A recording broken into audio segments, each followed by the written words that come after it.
What's up, everyone? You're here at Horcrux Harry. We're dropping something epic today. Fleur Delacour kissed Harry at the Yule Ball, and her Veela blood swore no other witch could have him. Like and subscribe if you enjoy. Let's get started. Chapter 1. The Kiss at Midnight. The Great Hall had been transformed into something from a fever dream.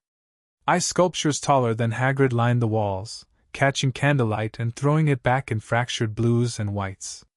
The ceiling, usually alive with stars or storm, had been enchanted to a deep winter violet, and 12 enormous Christmas trees blazed with white fire along the perimeter, their light cold and clean and nothing like the warm gold of ordinary Hogwarts evenings.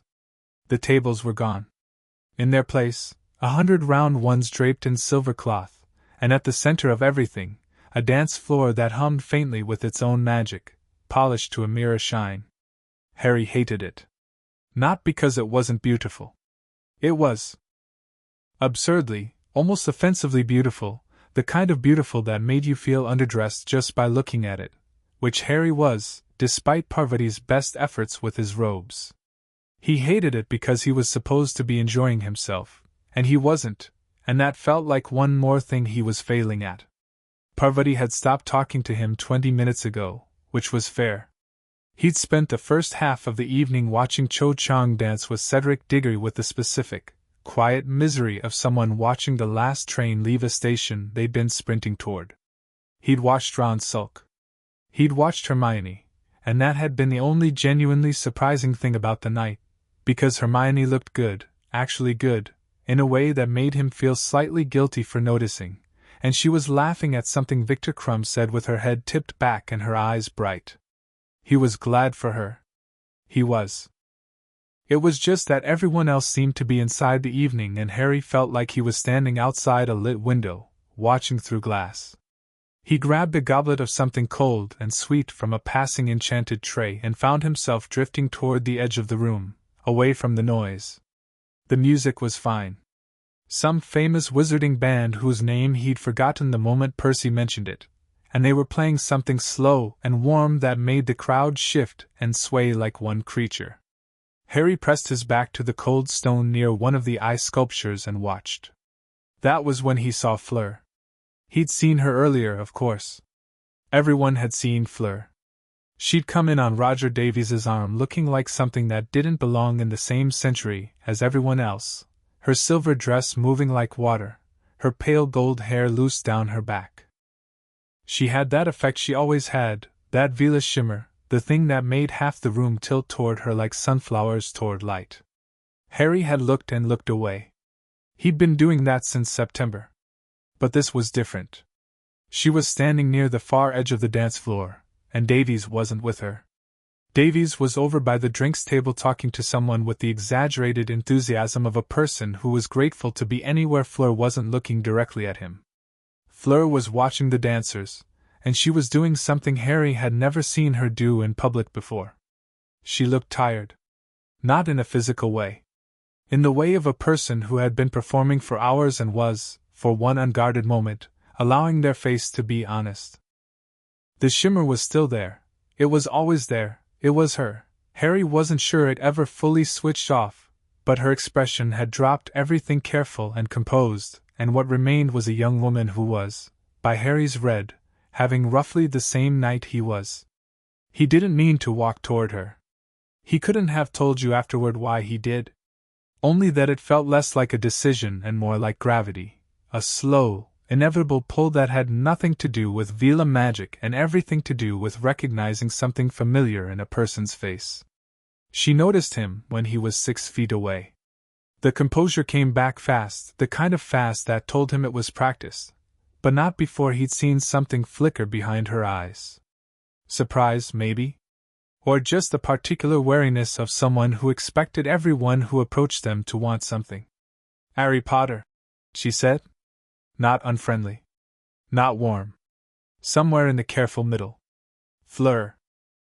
He stopped beside her, turned to face the dancers the way she was facing them, so either of them had to look directly at the other. It felt easier somehow. "You look like you're having about as much fun as I am." A pause. Then, quietly, Davies has been telling me about his Quidditch League for 45 minutes. Harry almost laughed. He did laugh, actually, a short, genuine thing that surprised him. Ron tried to explain the offside rule to his date during the opening dance. Fleur's mouth curved. Just slightly. At least he is passionate. About Quidditch, yeah? About everything else, not so much. He glanced at her sideways. Sorry. I don't actually know why I walked over here. I do, Fleur said. Harry looked at her then. She was still watching the dancers, and her profile was the kind of thing painters used to ruin their careers over, all clean lines and silver light. You recognize someone else who was lonely, she said. It is not complicated. The word landed differently than it should have. Lonely. Harry had never applied it to himself with any seriousness, the way you don't apply certain words to situations you've been in so long they feel like furniture. But it sat in his chest now, accurate and slightly uncomfortable, the way true things sometimes felt. Yeah, he said. Probably. They stood there for a while without talking, which was its own strange thing. Harry had never been comfortable with silence, and Fleur seemed like the sort of person who usually filled rooms just by standing in them. But between the two of them, right now, the quiet was easy. The music moved through a slow key change. Somewhere across the room, someone dropped a goblet with a crash and a burst of laughter. A cluster of Durmstrang students were attempting some complicated folk dance that kept threatening to take out the neighboring tables. You are not enjoying the tournament, Fleur said. It wasn't a question. I wasn't the one who put my name in. I know. She turned to look at him then, full on, which was a slightly vertiginous experience when you weren't prepared for it. Everyone knows. And yet everyone acts as though you chose this. As though 14 is old enough to choose something like this. Harry met her gaze. How old were you when you chose? Something shifted in her expression. 17. And I had trained for it. And I was still. She stopped. Started again, more carefully. I was still not entirely prepared for what it would ask of me. What does it ask of you? Fleur was quiet for a moment. The ice sculpture behind them caught the light and threw a cold blue wash across her cheekbones. It asks you to trust yourself, she said. In moments where you have never been given reason to. It asks you to be brave without anyone telling you how. A pause. Which is, I think, something you already know. Harry didn't answer. He didn't need to. She looked at him a moment longer, then back at the dancers. Roger Davies had reappeared at the edge of the floor, scanning the crowd for her with the look of a man who had rehearsed several good conversation topics while he was gone. Your date will be looking for you, Fleur said. She gave up on me an hour ago. Harry watched Davies spot Fleur and begin the slow, confident approach of someone who didn't know he was already losing. Yours is incoming. Fleur made a small, French sound that communicated a complete essay's worth of feeling in a single syllable. You could dance with me instead, Harry said. He wasn't sure where that came from either. But he didn't take it back. Fleur looked at him. The assessment in her gaze was sharp and quick, the kind of look that had nothing to do with the Veela shimmer, and everything to do with a girl who had learned very young to read rooms and people and situations fast. You can dance? She asked. Passably. McGonagall made us practice. The ghost of a smile again. Very well. They moved on to the floor just as Davies arrived, and Harry had the small, slightly mean satisfaction of watching the older boy's expression crumple as Fleur turned away from him with a fluid grace that made it clear she hadn't noticed him at all. Harry extended his hand. Fleur took it, placed her other hand on his shoulder with the sort of easy confidence of someone who had been learning ballroom since she could walk, and they began to move. It was fine. Harry wasn't a great dancer. He was, as advertised, passable.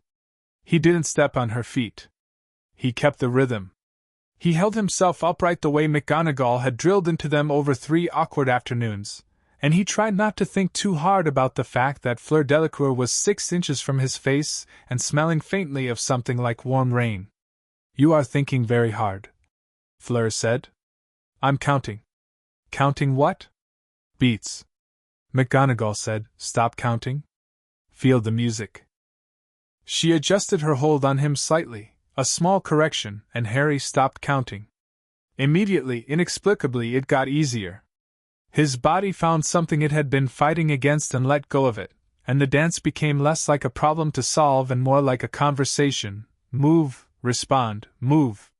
Better, Fleur said. Don't tell McGonagall. She laughed. A real one.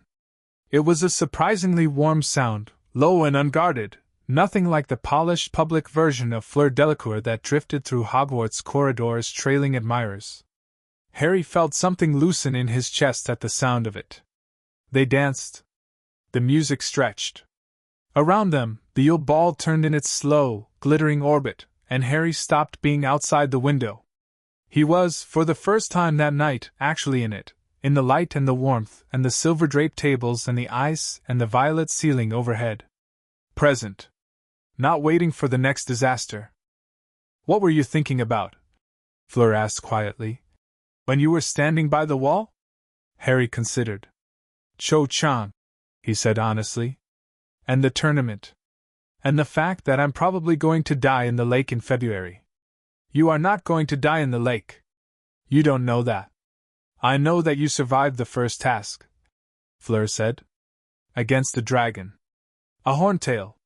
Her voice carried something that wasn't quite admiration and wasn't quite shock. It was the specific tone of a professional assessing someone who has surprised them. I had the sweetest short snout, and I was not as composed as you were. And you were 14. I was terrified, Harry said. Of course you were. Being terrified is not the same as being unprepared. She looked at him steadily. You do not give yourself enough credit. You don't know me well enough to say that. Perhaps. A small pause, and something behind her eyes shifted, something more careful, more considered. But I've been watching you since September. And I know the difference between someone who stumbles through things by accident, and someone who finds a way through because they refuse not to. Harry didn't have an answer for that. He wasn't sure one was needed. The music slowed. Changed. The crowd around them thinned slightly as people drifted toward tables and drinks. Harry and Fleur slowed too, and for a moment they were simply standing on the dance floor in the fading last note of the song, not yet stepping apart. Thank you, Fleur said. For the dance. Thank you for not letting Davies corner you into hearing about his batting average. She laughed again, and Harry was smiling, actually smiling, not the tight worried version but the real one, and he wasn't sure which of them moved first. Later he would think about that. Which of them moved first? He would never be entirely certain. Her mouth brushed his. Brief. Soft. The kind of thing that might have been a mistake in the making, a momentum that went a half-inch too far, except that it didn't stop at brief and soft. Something happened, a catch in the air, a held breath, and she kissed him, properly, for 3 full seconds that felt simultaneously infinite and gone before he'd processed them. Then she pulled back. They looked at each other. Fleur's eyes were wide in a way Harry had not seen them before. Not afraid, exactly. Something more interior than fear. Something she was processing quickly and quietly behind an expression that had gone very, very still. She started. Fleur, that was not. She stopped again. Put one hand to her own lips in a gesture so unguarded it startled him. Something appeared. I notice, Harry said. His voice came out steadier than he felt. His heart was doing something complicated and irregular. No. She shook her head slightly, a small sharp movement. I do not mean, Harry, I need you to listen to me carefully. Her accent was thicker, suddenly. The way it got when she was concentrating hard on something else. I felt something. When, just now. Something inside. Something that was not. She pressed her lips together. I need to go. Fleur, I am not. She took a breath, steadied herself with visible effort. I am not running away from you. I need to think. And I need to speak to someone. She looked at him, and the look was honest in a way that cut through everything else. I am sorry. I did not mean for this. For the kiss? For what the kiss may have done. She turned and walked off the dance floor, silver dress catching the light with every step, and Harry stood exactly where she'd left him for a full 10 seconds while the music started again around him. He replayed the sentence. For what the kiss may have done. He had no idea what that meant. But something in his chest, new, low, warm in a way that had nothing to do with the decorated hall around him, agreed with her that something had happened. Something beyond a moment on a dance floor. Something that felt, in the wordless, instinctive part of him that had always reacted to magic before he understood it, like a door opening. Or a lock turning. He found Ron at a table with Hermione, both of them looking significantly worse for the wear of the evening. Ron's robes were rumpled. Hermione had lost some of the careful styling from her hair, which was returning toward its natural orbit. Neither of them had seen what had happened on the dance floor, which was both a relief and, for reasons Harry couldn't entirely explain, a small disappointment. You've gone red, Ron observed. I'm warm. It's a crowded room. Hermione looked at him with the precise, narrow attention she usually reserved for exam papers she wasn't sure she'd answered correctly. Where did you go? I didn't see you for, Harry, were you dancing with Fleur Delacour? Briefly. Briefly? Ron sat up straighter. You danced with Fleur Delacour, and you're calling it briefly? Harry, she's Fleur Delacour. Yes, Ron. I was there. You're definitely red, Ron said. What happened? Nothing happened. Hermione's expression said, with great precision, that she didn't believe him. But she let it go, or appeared to let it go, which with Hermione was never quite the same thing. She filed it somewhere, Harry could tell. Put a pin in it.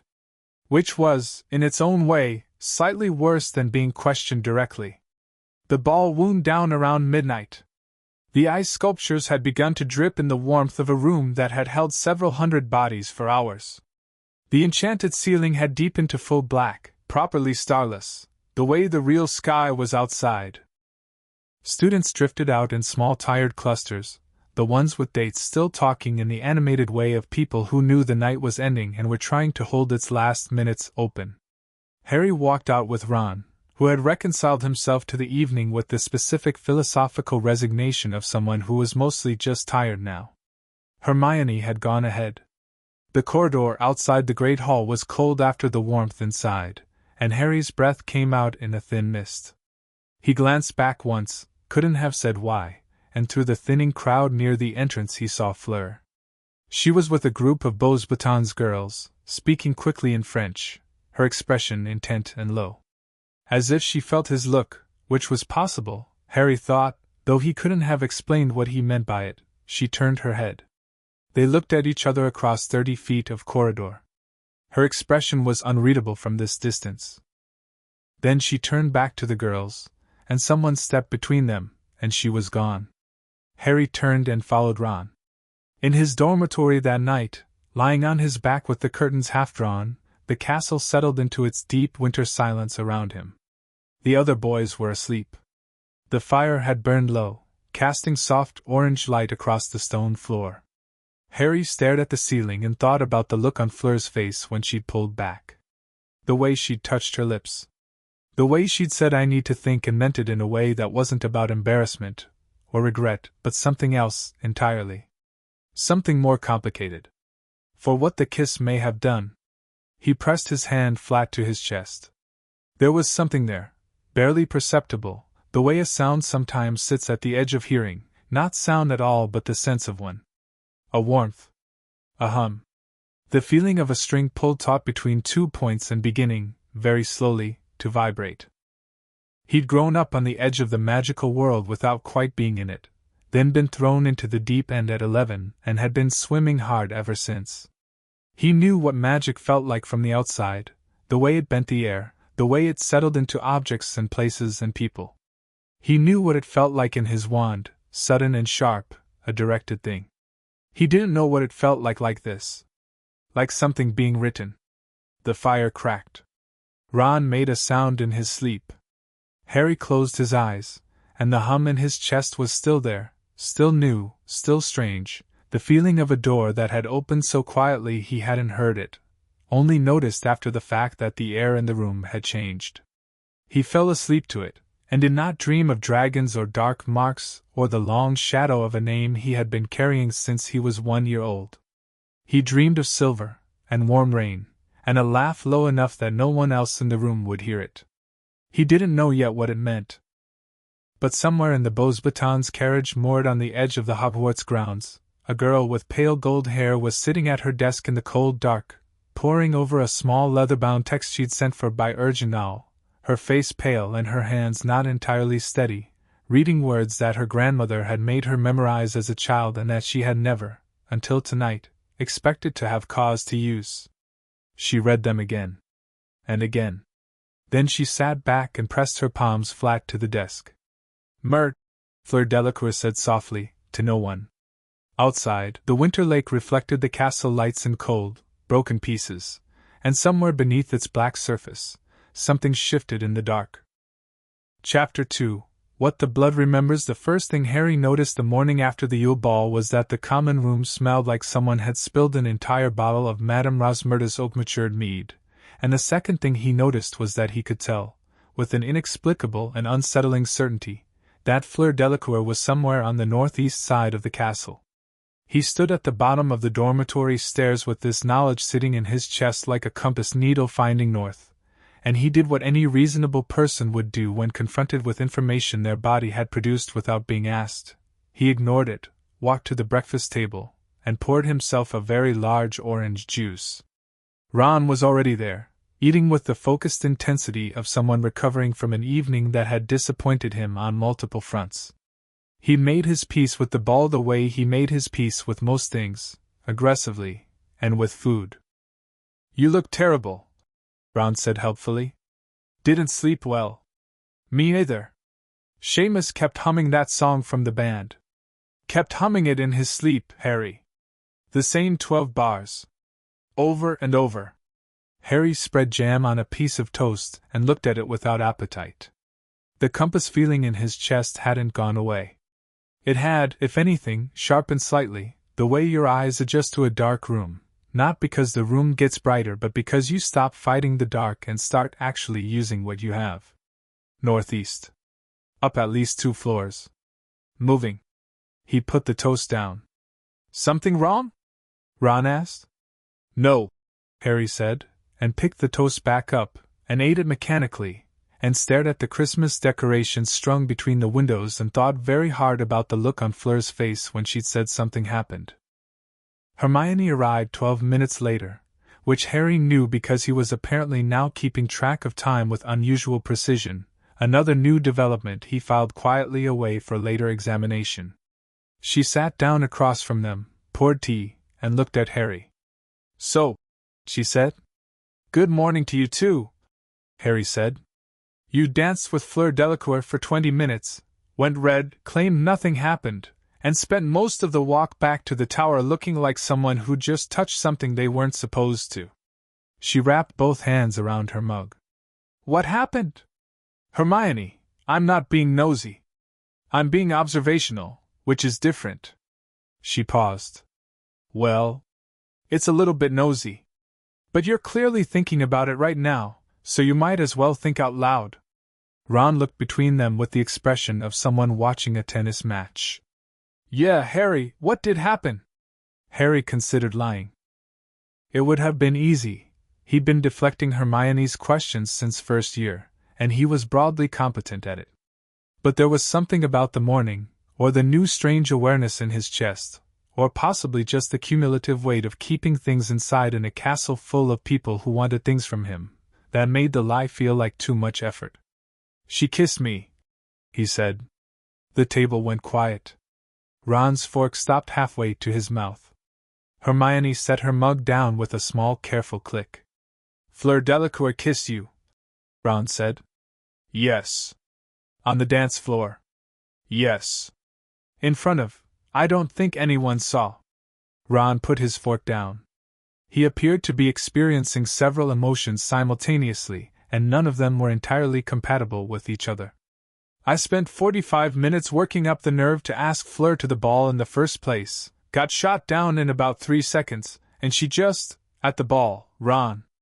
I'm not jealous. I'm taking a moment.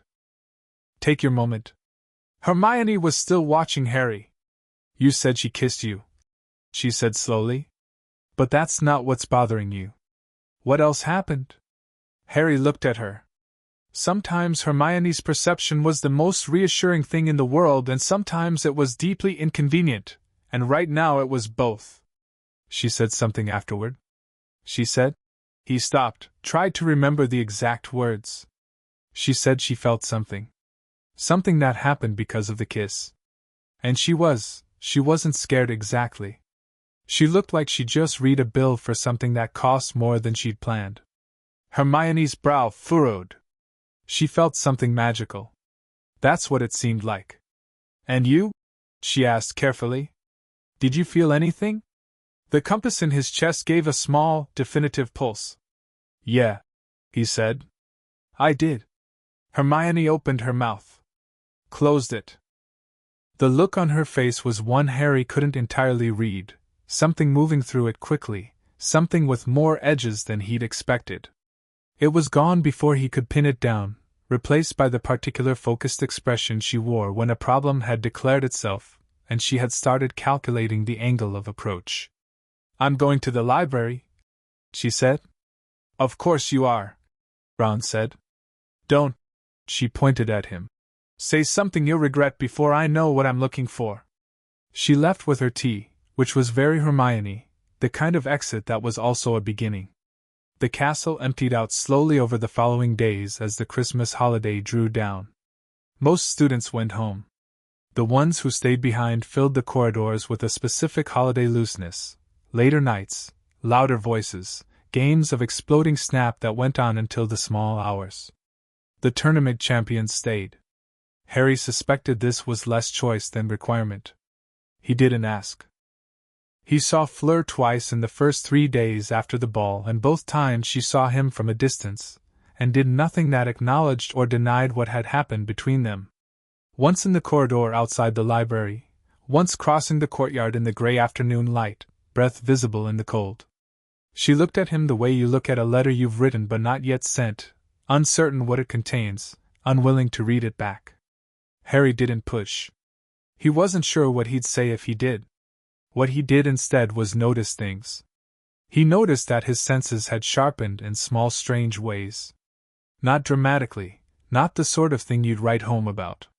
But he would catch sounds at the edge of range that should have been too distant, or know before turning around that someone was entering the room, or find himself mapping the castle in his mind with an accuracy that exceeded anything he'd done consciously. He'd always had good instincts. Survival had sharpened them early. The Dursleys had seen to that, but this was different. This was like the volume on everything had been turned up half a notch. And the compass. Always the compass. It didn't track Fleur specifically, he didn't think.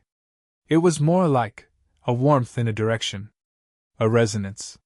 He could ignore it for hours and then something would make him aware of it again, and it would be there, steady and quiet and entirely unwilling to be dismissed.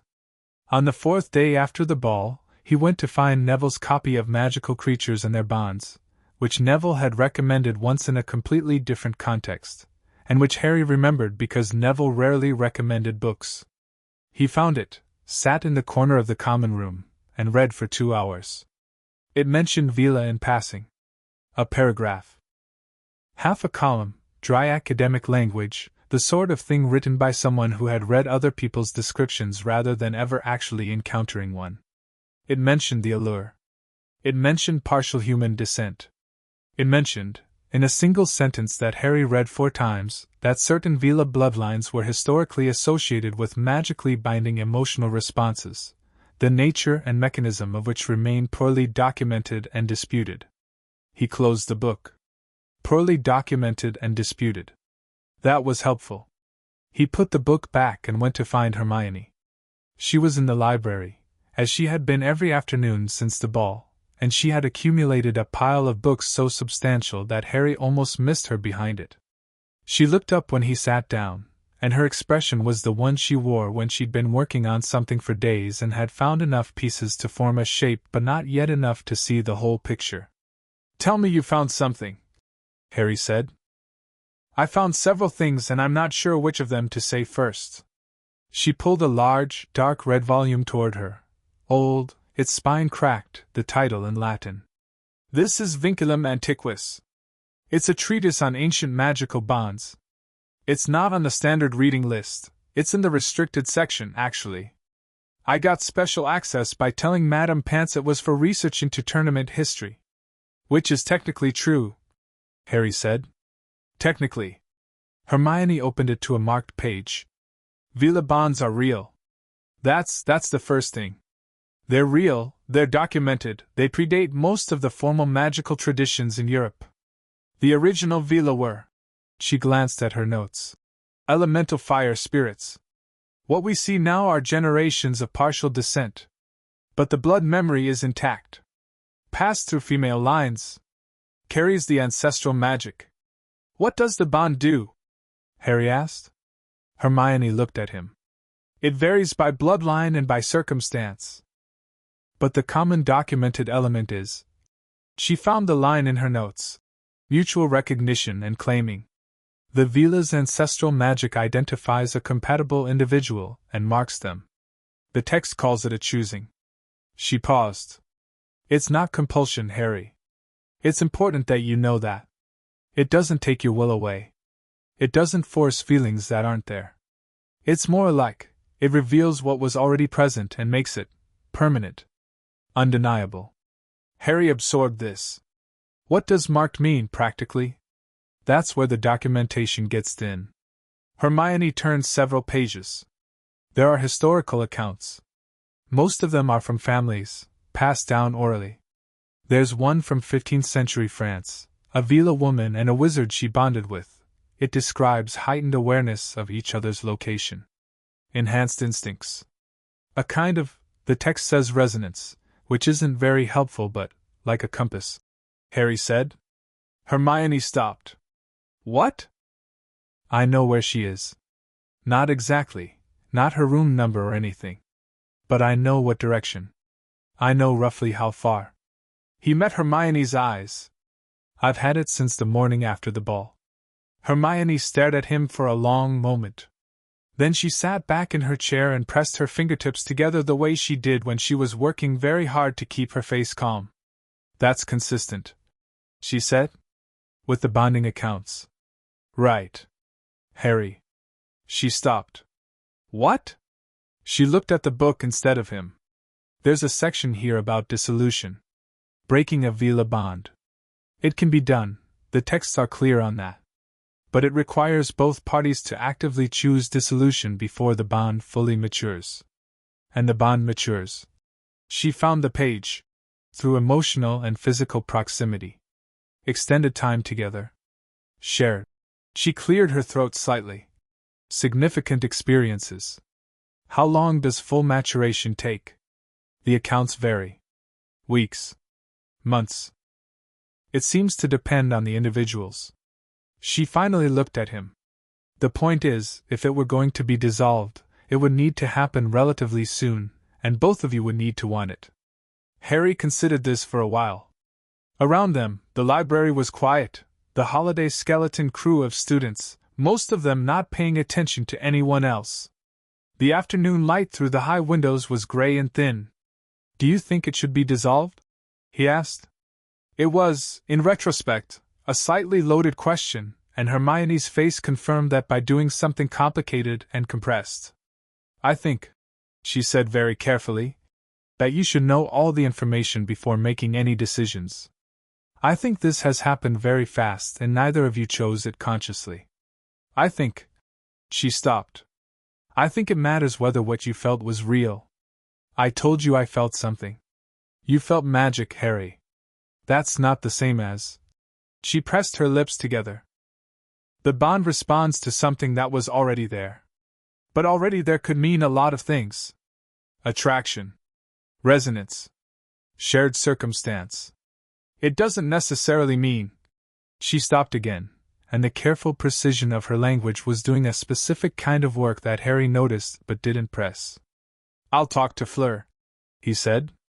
"Yes," Hermione said, and went back to her book with slightly more focus than the situation strictly required. Victor Crumb found Fleur on the morning of December 29th, and it did not go well. Harry wasn't there for the beginning of it.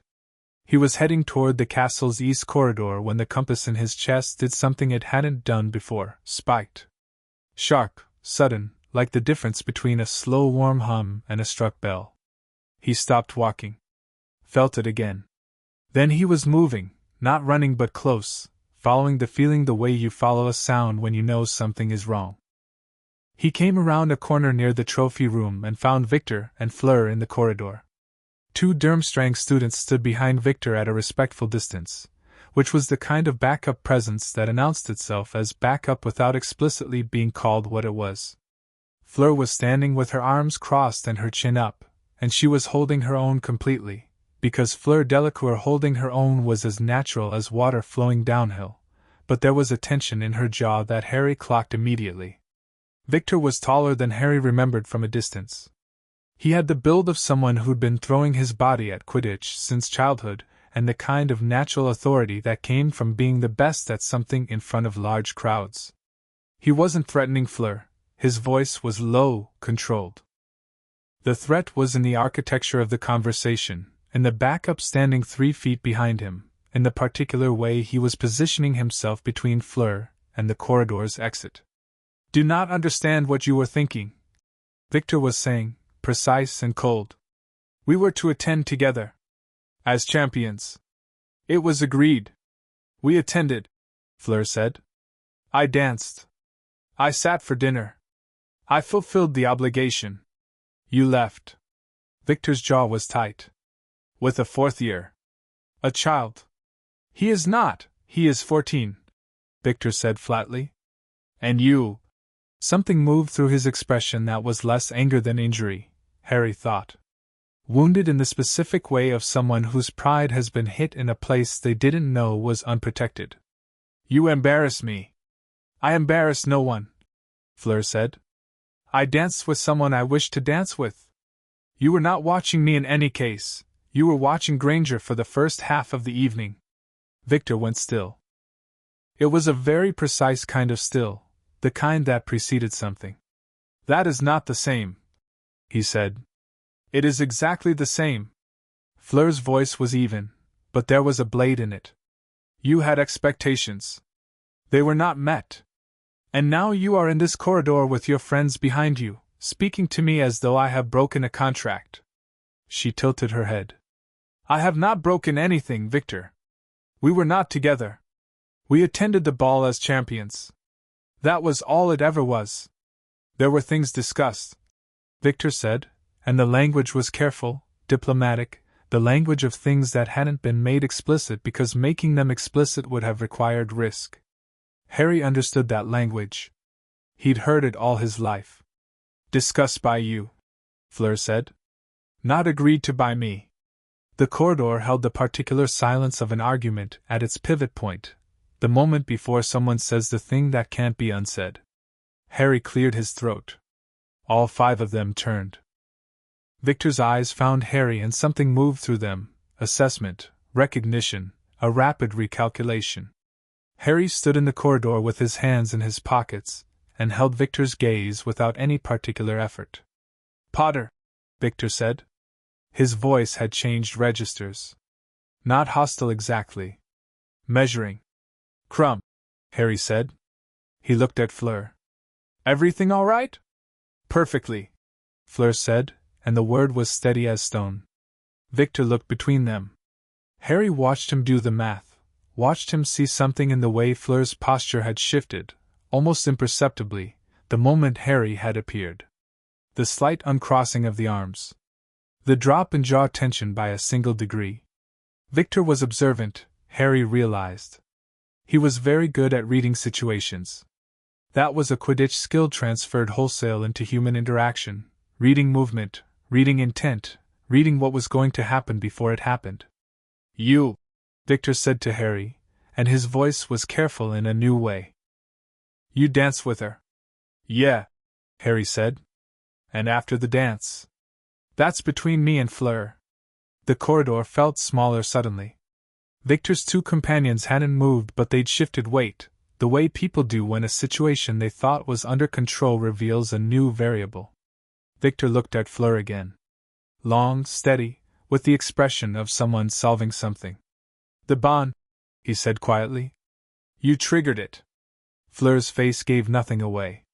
Victor, I know what a Veela bond looks like, Victor said. His voice was no longer cold. It was something else, dense, flat, the voice of a person compressing a large and complex feeling into a very small container. My grandmother's people have old alliances with Veela clans. I know what it does. He looked at Harry. Then back at Fleur. It was an accident. Yes, Fleur said. Can it be dissolved? Fleur's silence was its own answer. Victor held it for a moment. Then he made a sound, short, controlled, a breath let out through the nose, and straightened. He said something in Bulgarian, short and quiet, and the two students behind him turned and walked away without being asked. He turned back to Harry. I will not pretend I am not. He stopped.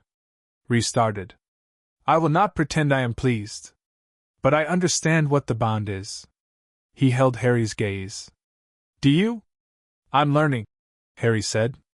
Learn faster, Victor said, and his voice carried the edge of something genuine and unhappy.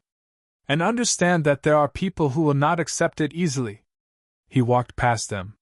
His footsteps went around the corner and away, and the corridor let out a long, slow breath. Harry looked at Fleur. She was watching the space Victor had been standing in with an expression that was more complicated than he'd expected. Not relief, not victory. Something that looked more like guilt. He cared about you, Harry said. Yes, she said. In the way that men sometimes care about things they want to acquire. She glanced at Harry. I do not think that is entirely fair to say. Victor is more than that. But it was not what he thought it was. They walked, naturally, toward the castle's quieter east wing, neither of them proposing it, both of them drifting the same direction as though it had been decided in advance. Your friend Hermione, Fleur said as they went. She has been in the library? She knows, Harry said. About the bond. Fleur nodded. My grandmother's text confirmed it. What I triggered. She was quiet for a moment. I have read about this. When I was young, my grandmother told me, she said the blood chooses when it recognizes something it has been looking for. That it cannot be fooled and it cannot be wrong. She paused. I had always thought of it as a story. And now? And now I am walking through a cold corridor in Scotland with Harry Potter and a compass in my chest. She said, and the dryness in her voice was so precise that Harry almost laughed. So.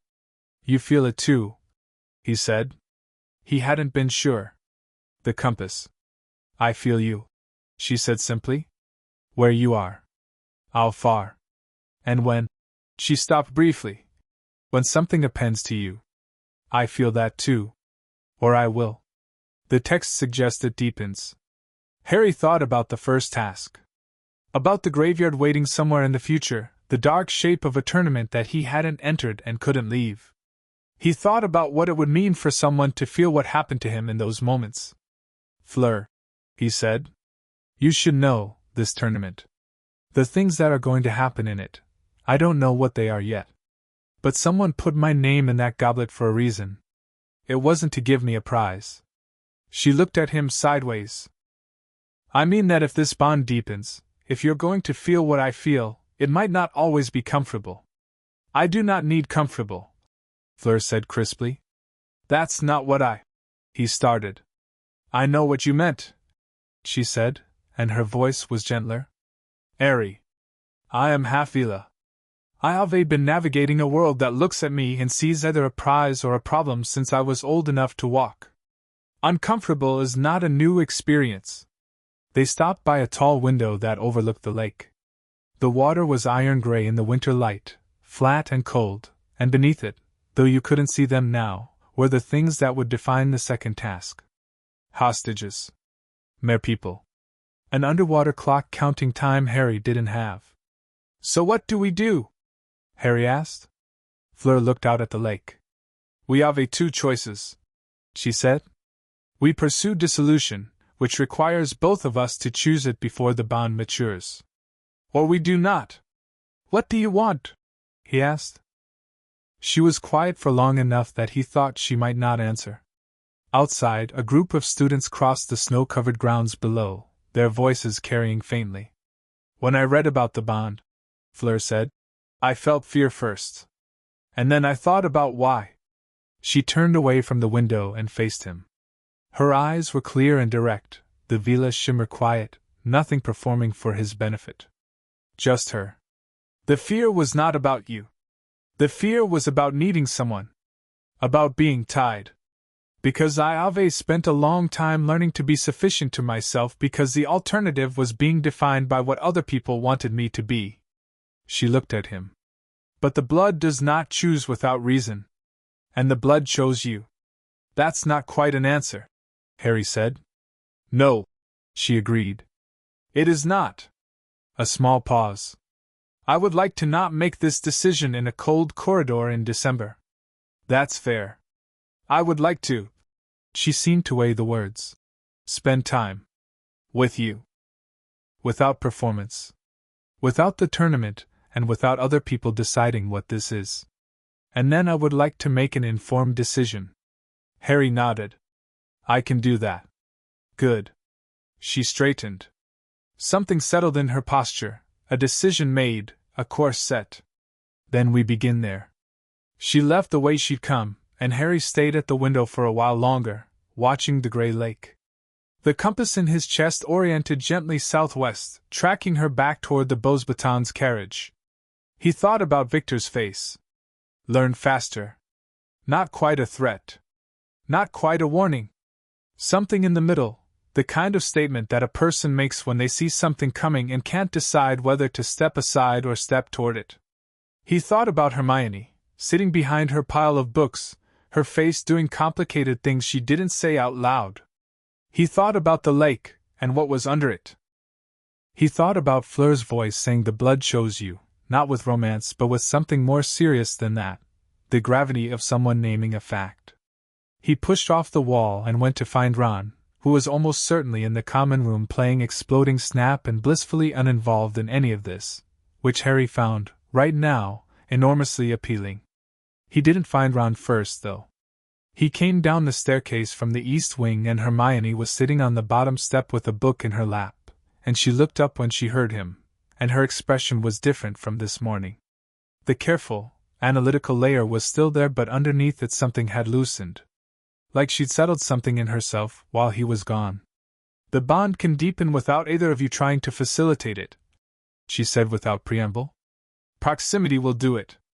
Time will do it. And once it fully matures, she ran her thumb along the page edge, dissolution becomes impossible. I know, Harry said. Did she tell you? Yes. Hermione looked at her book. Harry, she said, and her voice was quieter now. I want you to know, whatever you decide. Whatever happens with this. I'm on your side. She looked up. I just want you to be choosing. Not the bond. You understand the difference. I understand, Harry said. He sat on the step beside her. For what it's worth, what I felt on that dance floor, before the kiss. That was me. Hermione held his gaze for a moment. Then she nodded, short and real, and looked back at her book. Then that, she said, matters. They sat on the cold stone step together as the castle's evening settled around them, and Harry stared at the middle distance and felt the compass in his chest turning slowly southwestward, faithful and unambiguous as a star. Chapter 3: What Lives Beneath February arrived with teeth. The grounds were frozen solid from the lake's edge to the greenhouses, and the wind off the mountains had been cutting through the castle walls with the specific, personal malice of Scottish winter at full strength. Harry had been training. Not in any organized sense, no coach, no curriculum, just himself and the room of requirement, and 3 weeks of working through every water-related spell he could find in the Hogwarts library, plus a handful of things Hermione had found in texts that weren't on any reading list. He was better than he'd been in September. Significantly better, in ways that surprised him when he stopped to measure the distance. His casting had always been instinctive. He'd never been the type to parse the Latin roots or calculate the theoretical wand angles the way Hermione did. He pointed, he meant it, it happened. But the weeks since the Yule Ball had given that instinct something sharper to sit in. Like the hum in his chest had tuned him somehow, tightened the connection between intent and execution until there was almost no gap between them. He didn't examine that too closely. He just used it.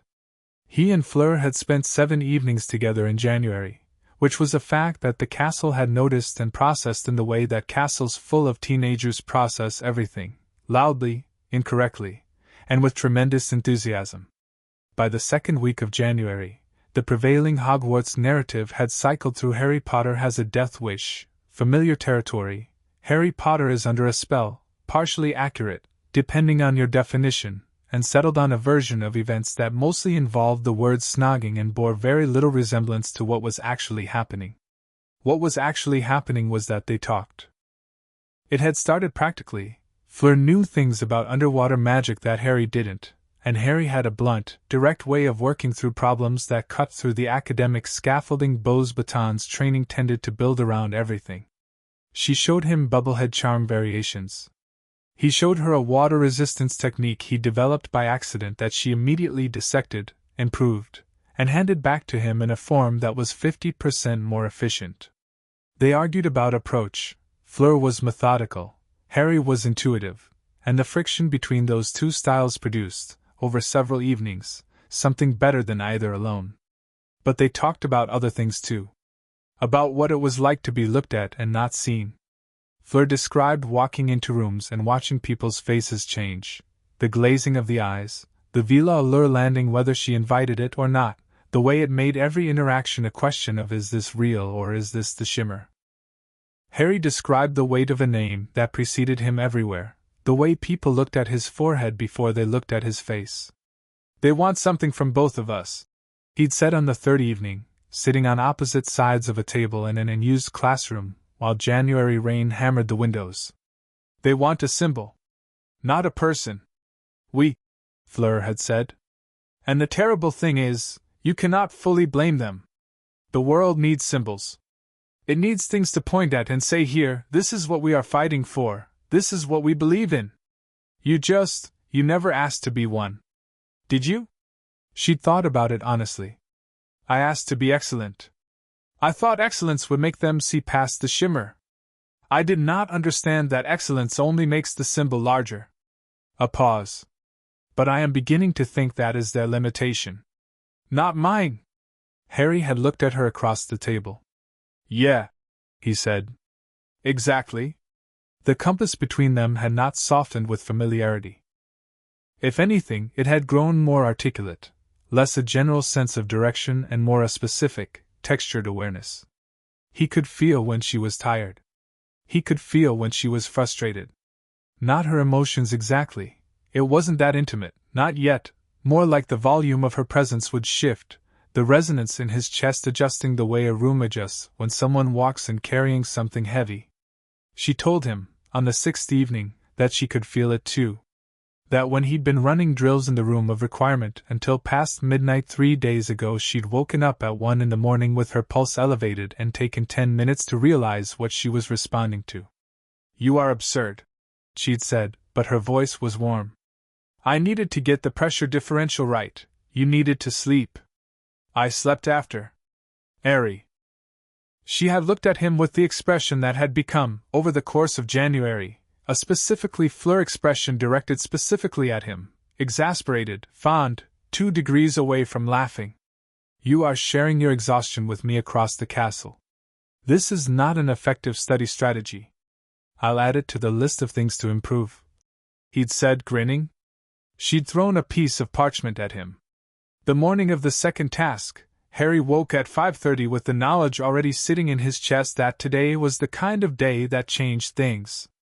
He lay still for a moment, the dormitory dark around him, listening to the specific silence of a castle bracing for something.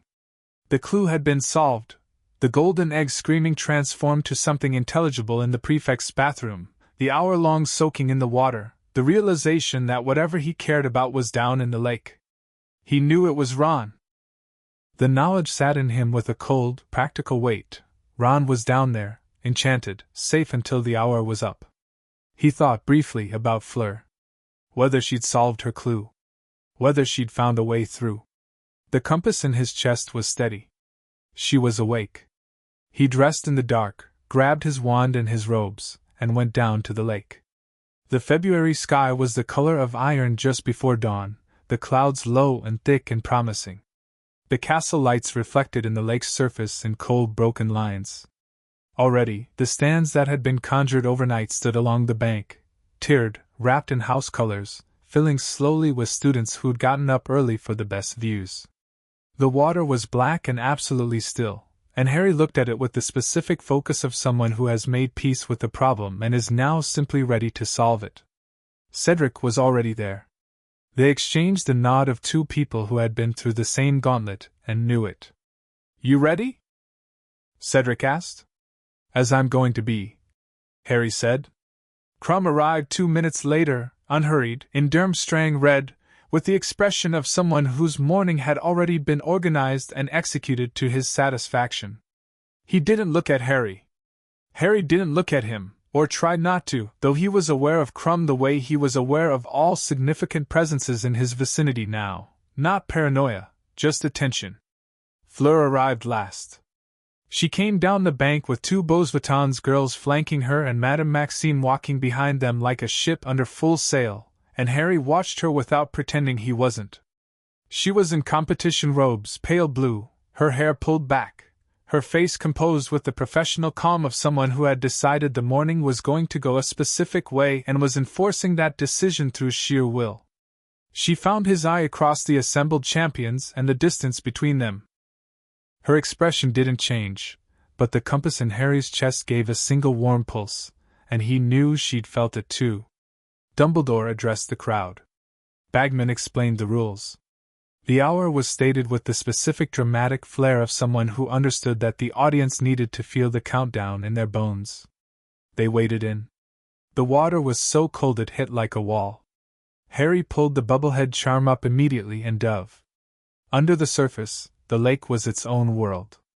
The light from above fell in gray-green shafts, dissipating before it reached the bottom, leaving a gradual darkness that the lake's own bioluminescence. Creatures Harry had no names for, organisms dotting the underwater plants like scattered sparks, barely offset. The cold pressed at the edges of the bubblehead charm, patient and absolute. He swam. The merpeople's village was a direction more than a destination. He followed the lake floor's downward slope, navigating by the sounds that filtered through the water, the distant warbling song of the merpeople that the golden egg had mirrored. He kept his movements efficient, the way he drilled. No wasted motion. The bubblehead charm was his oxygen, and the water resistance technique he'd refined with Fleur's help was letting him move faster than he managed in practice. He passed the Grindylow cluster 20 feet in, dispatched them with a relatio that felt almost easy by comparison to his first accidental encounter with one, and kept moving. The merpeople's village emerged out of the dark like something from a dream.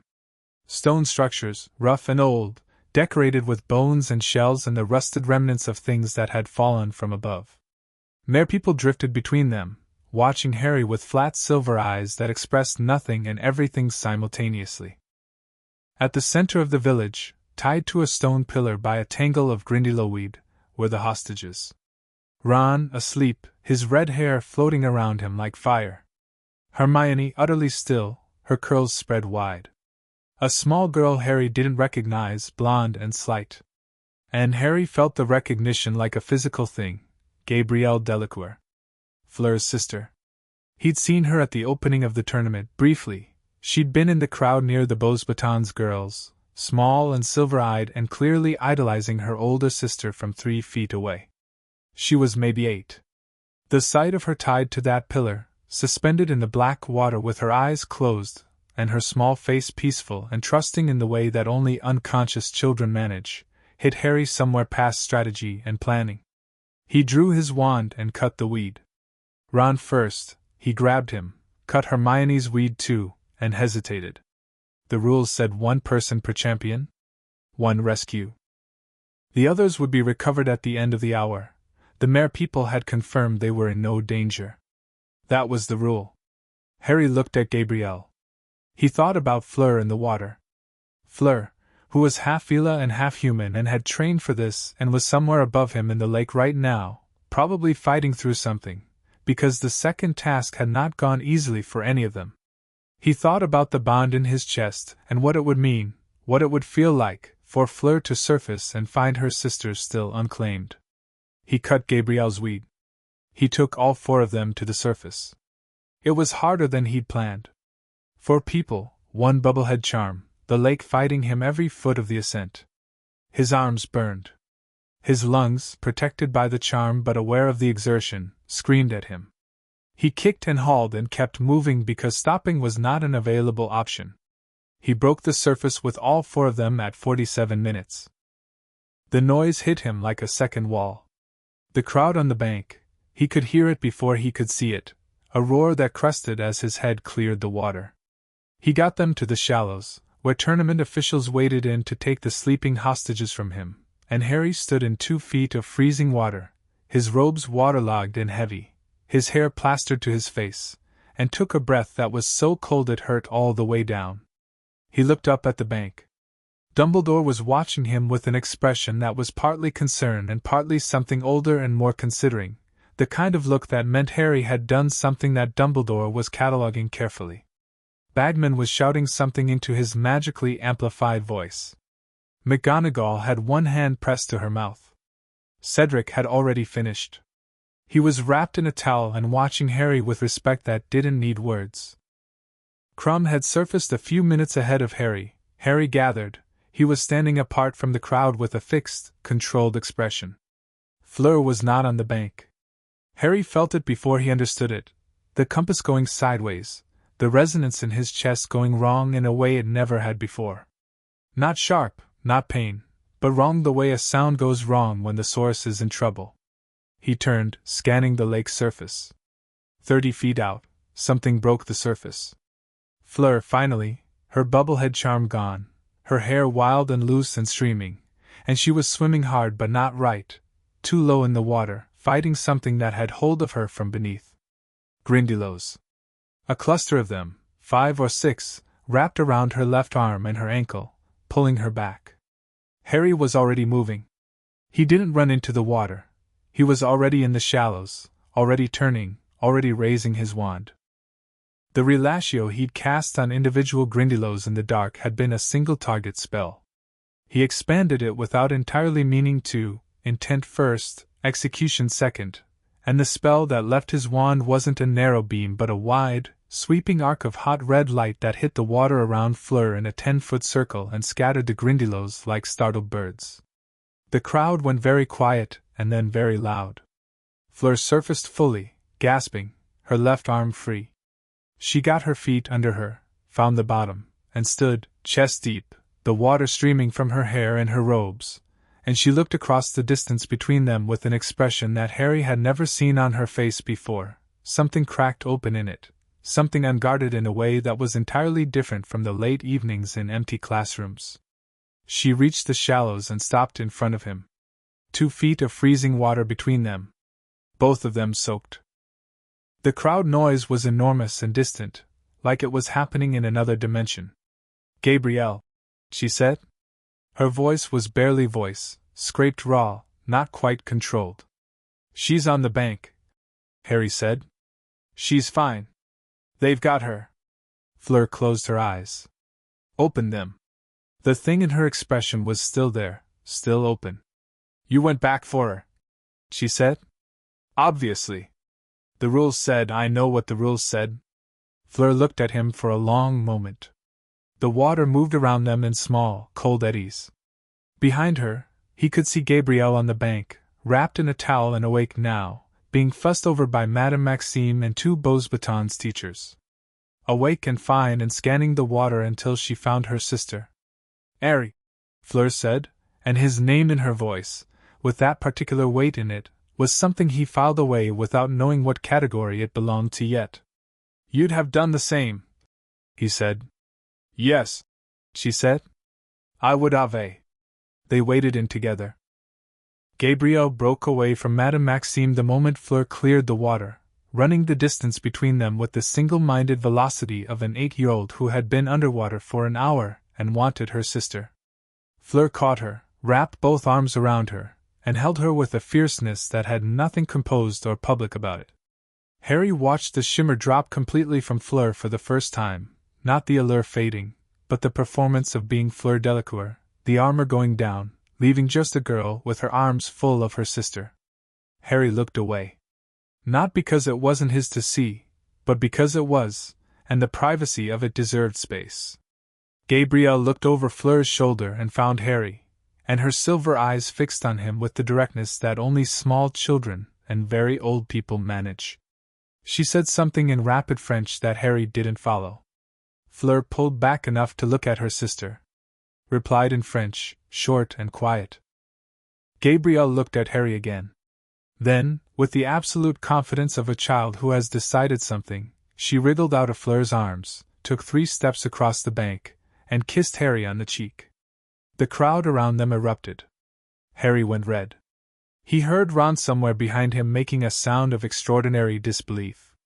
"She says thank you?" Fleur said. Her voice was still raw, but there was something in it now that might have been, under the right conditions, almost laughter. "I understood that part," Harry said. "She also says you are handsome. She has very strong opinions for 8. That's a family trait I'm starting to notice." Fleur made the French sound, the one-syllable essay, and turned to deal with Madame Maxime, who had descended on them both with an expression that was equal parts relief and very restrained fury, the fury aimed primarily at Fleur and secondarily at circumstances in general. The scoring was announced while Harry stood in a dry robe someone had handed him, eating a piece of bread he didn't taste. He'd scored high enough for second place, behind Cedric, who had been both faster and tidier. The judges had docked points for going back for the extra hostages, and then restored most of them after a debate that Dumbledore appeared to win by virtue of looking at people until they agreed with him. Ron appeared at Harry's elbow, alive and slightly damp and eating with the focus of someone who'd just been told he'd been asleep in a lake for an hour. "So," Ron said. "Don't," Harry said. "I'm just saying, you rescued Hermione too. In front of everyone." He nodded at Hermione across the bank, who was talking to Victor Crumb with a slightly dazed expression and occasionally glancing at Harry. "That's going to be a whole thing." "I rescued everyone," Harry said.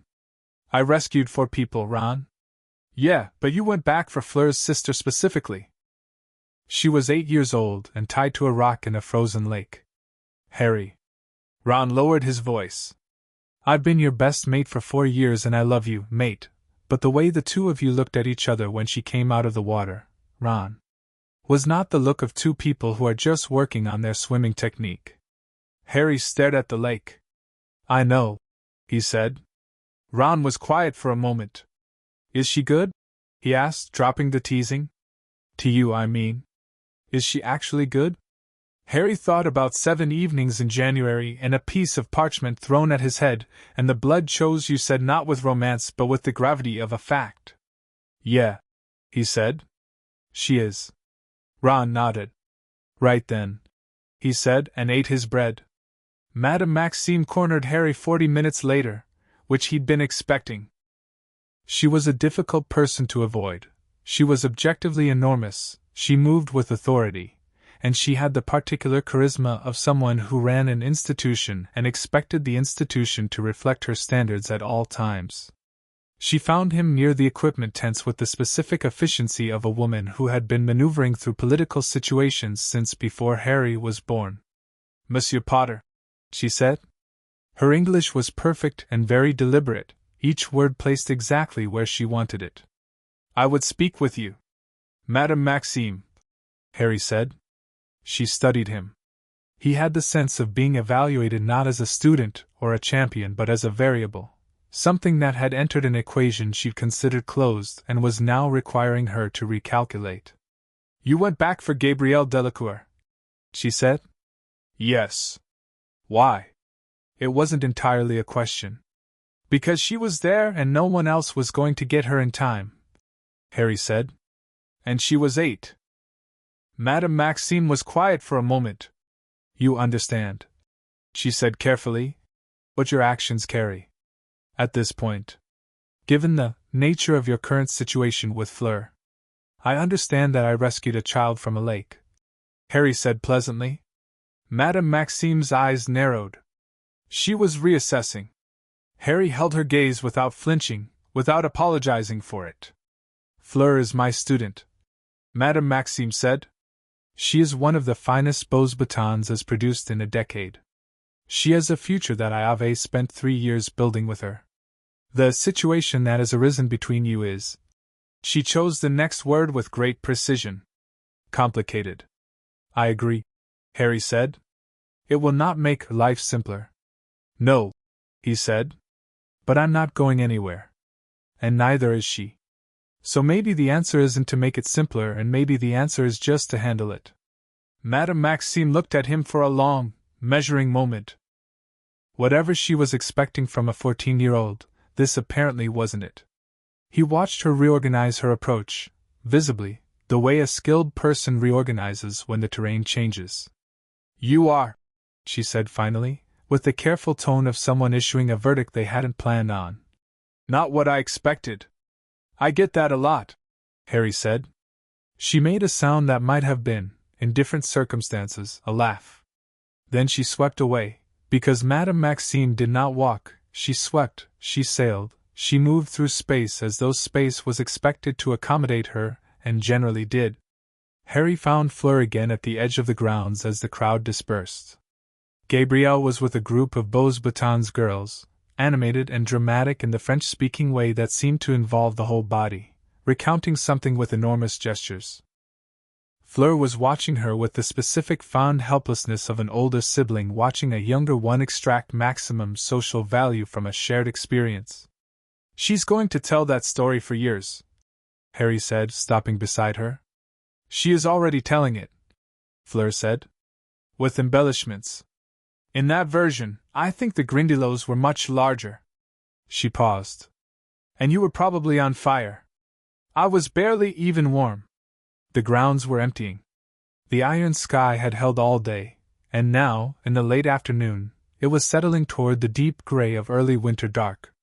The lake lay behind them, still and silent again, giving nothing away. "The bond," Fleur said quietly. "When I was underwater and the Grindylows had me, I felt something through it. A pull. Like being called." She glanced at him. "That was you.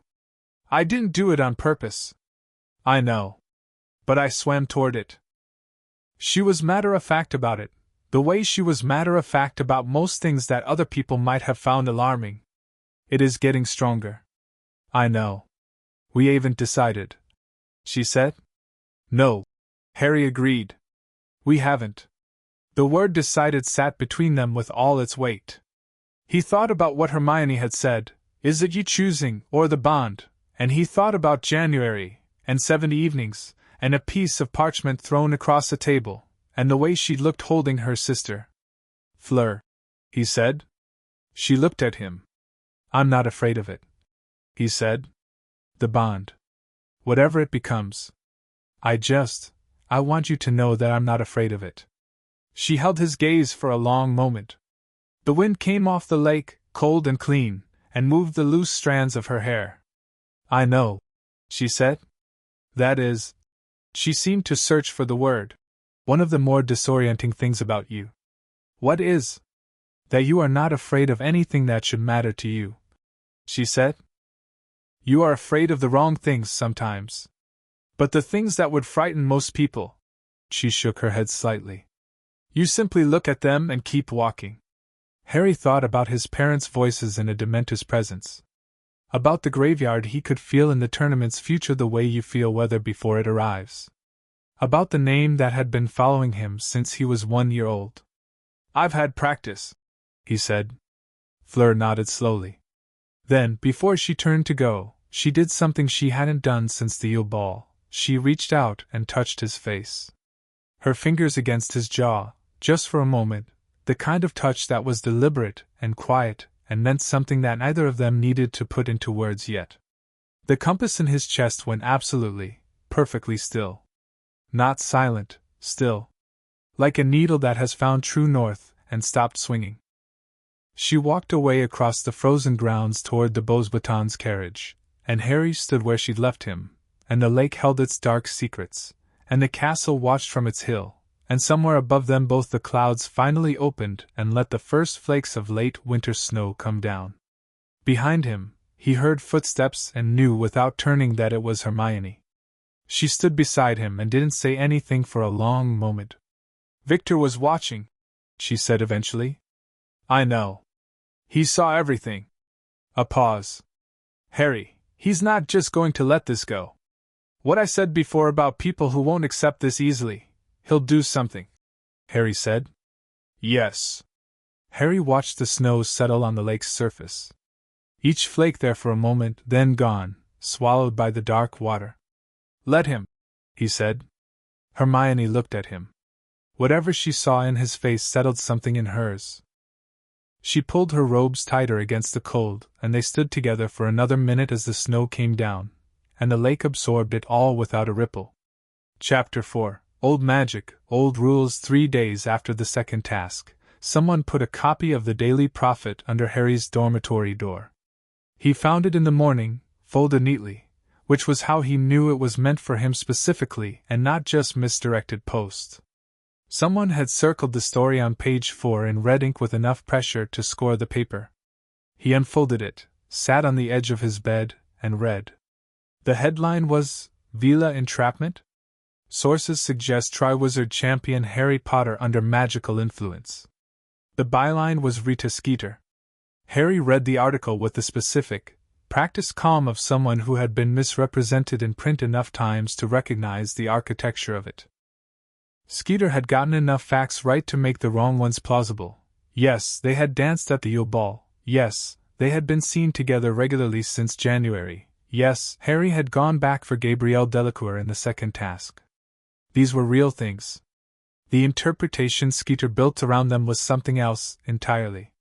Sources close to the Beauxbatons contingent suggest that the half-Veela champion Fleur Delacour may have, whether intentionally or through an involuntary expression of her heritage, triggered a binding magical response in the young boy who lived. Veela allure is a documented form of magical influence, said one expert source, who declined to be named. A susceptible individual, particularly a young male with limited emotional experience, could easily mistake magical compulsion for genuine feeling. This reporter has been informed that Mr. Potter has shown increasingly erratic behavior since the Yule Ball, including. He stopped reading. He folded the paper, put it on his nightstand, sat with it for 10 seconds. Then he got up, got dressed, and went downstairs. Hermione was already in the common room, which told him she'd seen the same article. She had her copy open on the table in front of her, and she was doing the thing where she pressed her fingertips together very precisely, which meant she was angry and processing it through structural thought rather than the direct expression of the anger, which she would get to eventually. "Before you say it," Harry said. "I wasn't going to say anything," Hermione said. "You were building to something." "I was organizing my thoughts." She looked up. "She's got a source. Someone told her about the bond. Obviously. Someone who knew enough to describe it accurately enough that the expert she quoted could contextualize it." Hermione pulled her copy closer. "The language in here, binding magical response, susceptible individual, that's specific. That's someone who understands the mechanics." Harry sat across from her. How many people know the mechanics well enough to feed that to Skeeter? At Hogwarts? Hermione's eyes went to the page. Dumbledore. Possibly McGonagall. Madame Pomfrey. Anyone who read the same texts I read. She paused. Or someone who already knew before any of us started researching. Harry thought about the corridor after the Yule Ball. Victor, Arriving and already knowing the vocabulary. Already knowing what a Veela bond looked like because of old clan alliances, he'd said. Crumb, Harry said. Hermione's expression confirmed it without committing to it. I'm not certain, she said carefully. But the timing, his confrontation with Fleur was before this article, and the article uses the kind of framing that someone who was angry and hurt would want to use. She set the paper down. He's intelligent, Harry. He wouldn't do something that left fingerprints. But the effect is everyone thinking I'm under a spell, Harry said. And everyone thinking Fleur is either a predator or a liability. Yes. He thought about Fleur reading this. About the way the article reduced what he knew of her, the January evenings, the practical direct honesty, the way she'd held Gabrielle on the bank, to a set of magical side effects. Like she was a phenomenon instead of a person. Where is she? He asked. Hermione looked at him. Harry, Hermione. His voice was quiet and clear. Where is she? She gave him the look that meant she was running a calculation that involved several variables including her own feelings, which she was currently keeping at arm's length with both hands. Then she picked up her quill. She'll be in the Beauxbatons carriage until 9, probably. They do morning instruction regardless of the tournament schedule. A pause. Madame Maxime will have seen the article. Of course she will. That conversation will not have been comfortable. No, Harry said. It won't. He stood, and Hermione caught his arm. Not forcefully, just contact, fingers on his wrist, a request rather than a demand. Read the second page of the article, she said. The part I've underlined. He looked down at her copy. She'd drawn a careful line under a single paragraph toward the bottom of the piece, the part that most readers would have dropped off before reaching. When asked for comment, a representative of the Wisengamot's Magical Bonds Regulatory Committee noted that unsanctioned Veela bonding is an area of long-standing legal ambiguity. While no statute currently criminalizes such bonds, the committee reserves the right to investigate situations in which coercive magical influence is alleged, particularly where minors are involved. Harry read it twice. Then he set the paper down. They could investigate, Hermione said quietly. Formally. The Wisengamot. If there's enough public pressure, if the narrative sticks that you're being controlled, they could step in and mandate dissolution. Can they do that? Legally? It's ambiguous. Practically? She sat back. Harry, it's the ministry. They can do what they decide to do. He stood there for a moment with the weight of it. One more thing reaching into his life from outside, one more institution with opinions about what should happen to him. He had spent his whole life being the subject of other people's decisions. The Dursleys deciding what he deserved. The wizarding world deciding what he meant. The ministry deciding what kind of story he was supposed to be. He picked up the paper, folded it, and tucked it under his arm. I'll see you at breakfast, he said. He went to the Beauxbatons carriage. It was a pearl-white powder blue in the February morning, enormous and improbable on the Hogwarts grounds the way it had always been, wreathed in the kind of small weather-controlling charms that kept it 10 degrees warmer than the surrounding air. Harry knocked on the door with the same directness he used for everything, and a Beauxbatons girl he didn't know opened it, took one look at him, and went away without speaking to get someone. That someone was not Fleur. It was Madame Maxime. She filled the doorframe with the complete totality of her presence, and looked down at Harry with an expression that contained several things in careful order. The first was assessment. The second was something that might have been, briefly, respect for the sheer nerve of showing up. The third was politics. Monsieur Potter, she said. Madame Maxime. Harry held up the newspaper.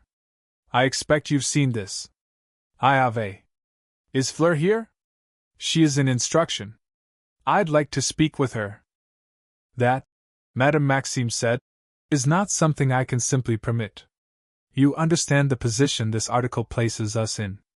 Beauxbatons as a reputation, Fleur as a reputation, and the suggestion that she has compromised a minor, the suggestion is wrong. Harry said. I am aware of that, Madame Maxime said, sharp and clear. I am not a fool, Monsieur Potter. But the public narrative does not require accuracy to cause damage. Then the answer isn't to hide her, Harry said. If we don't appear together, it looks like there's something to hide. If we're seen together, if it's clear we're both choosing this, the story doesn't work. Madame Maxime looked at him. The assessment was deeper this time, more thorough. He had the sense of being read very carefully, not just his words but the architecture underneath them, the intention, the character. You are, she said slowly, remarkably strategic for 14. I've had to be, Harry said. A pause. Then she stepped back from the door. Not widely, not an invitation exactly. More like she was giving the situation room to make its own decision. 5 minutes, she said. In the reception room. I will be present. That's fine, Harry said and went in. The Beauxbatons carriage interior was the kind of thing that made the word carriage seem entirely inadequate. It was larger inside than outside, because of course it was, and it smelled of a particular combination of lavender and old wood and something warm that Harry couldn't name. The reception room was small and formal, 2 chairs and a narrow window, the kind of room designed for conversations that were meant to be brief. Fleur appeared 2 minutes later. She was in Beauxbatons' day robes and her hair was up, and she was carrying a book she'd clearly been interrupted from, and she stopped when she saw Harry and read his expression and said flatly, You saw the article, did you? An hour ago. She sat down. Put the book on the table with a specific precision that communicated how she felt about it. Madame Maxime woke me to show it to me. How are you? I am. She started with something careful and then discarded it. I am angry, she said. And I am not going to pretend otherwise.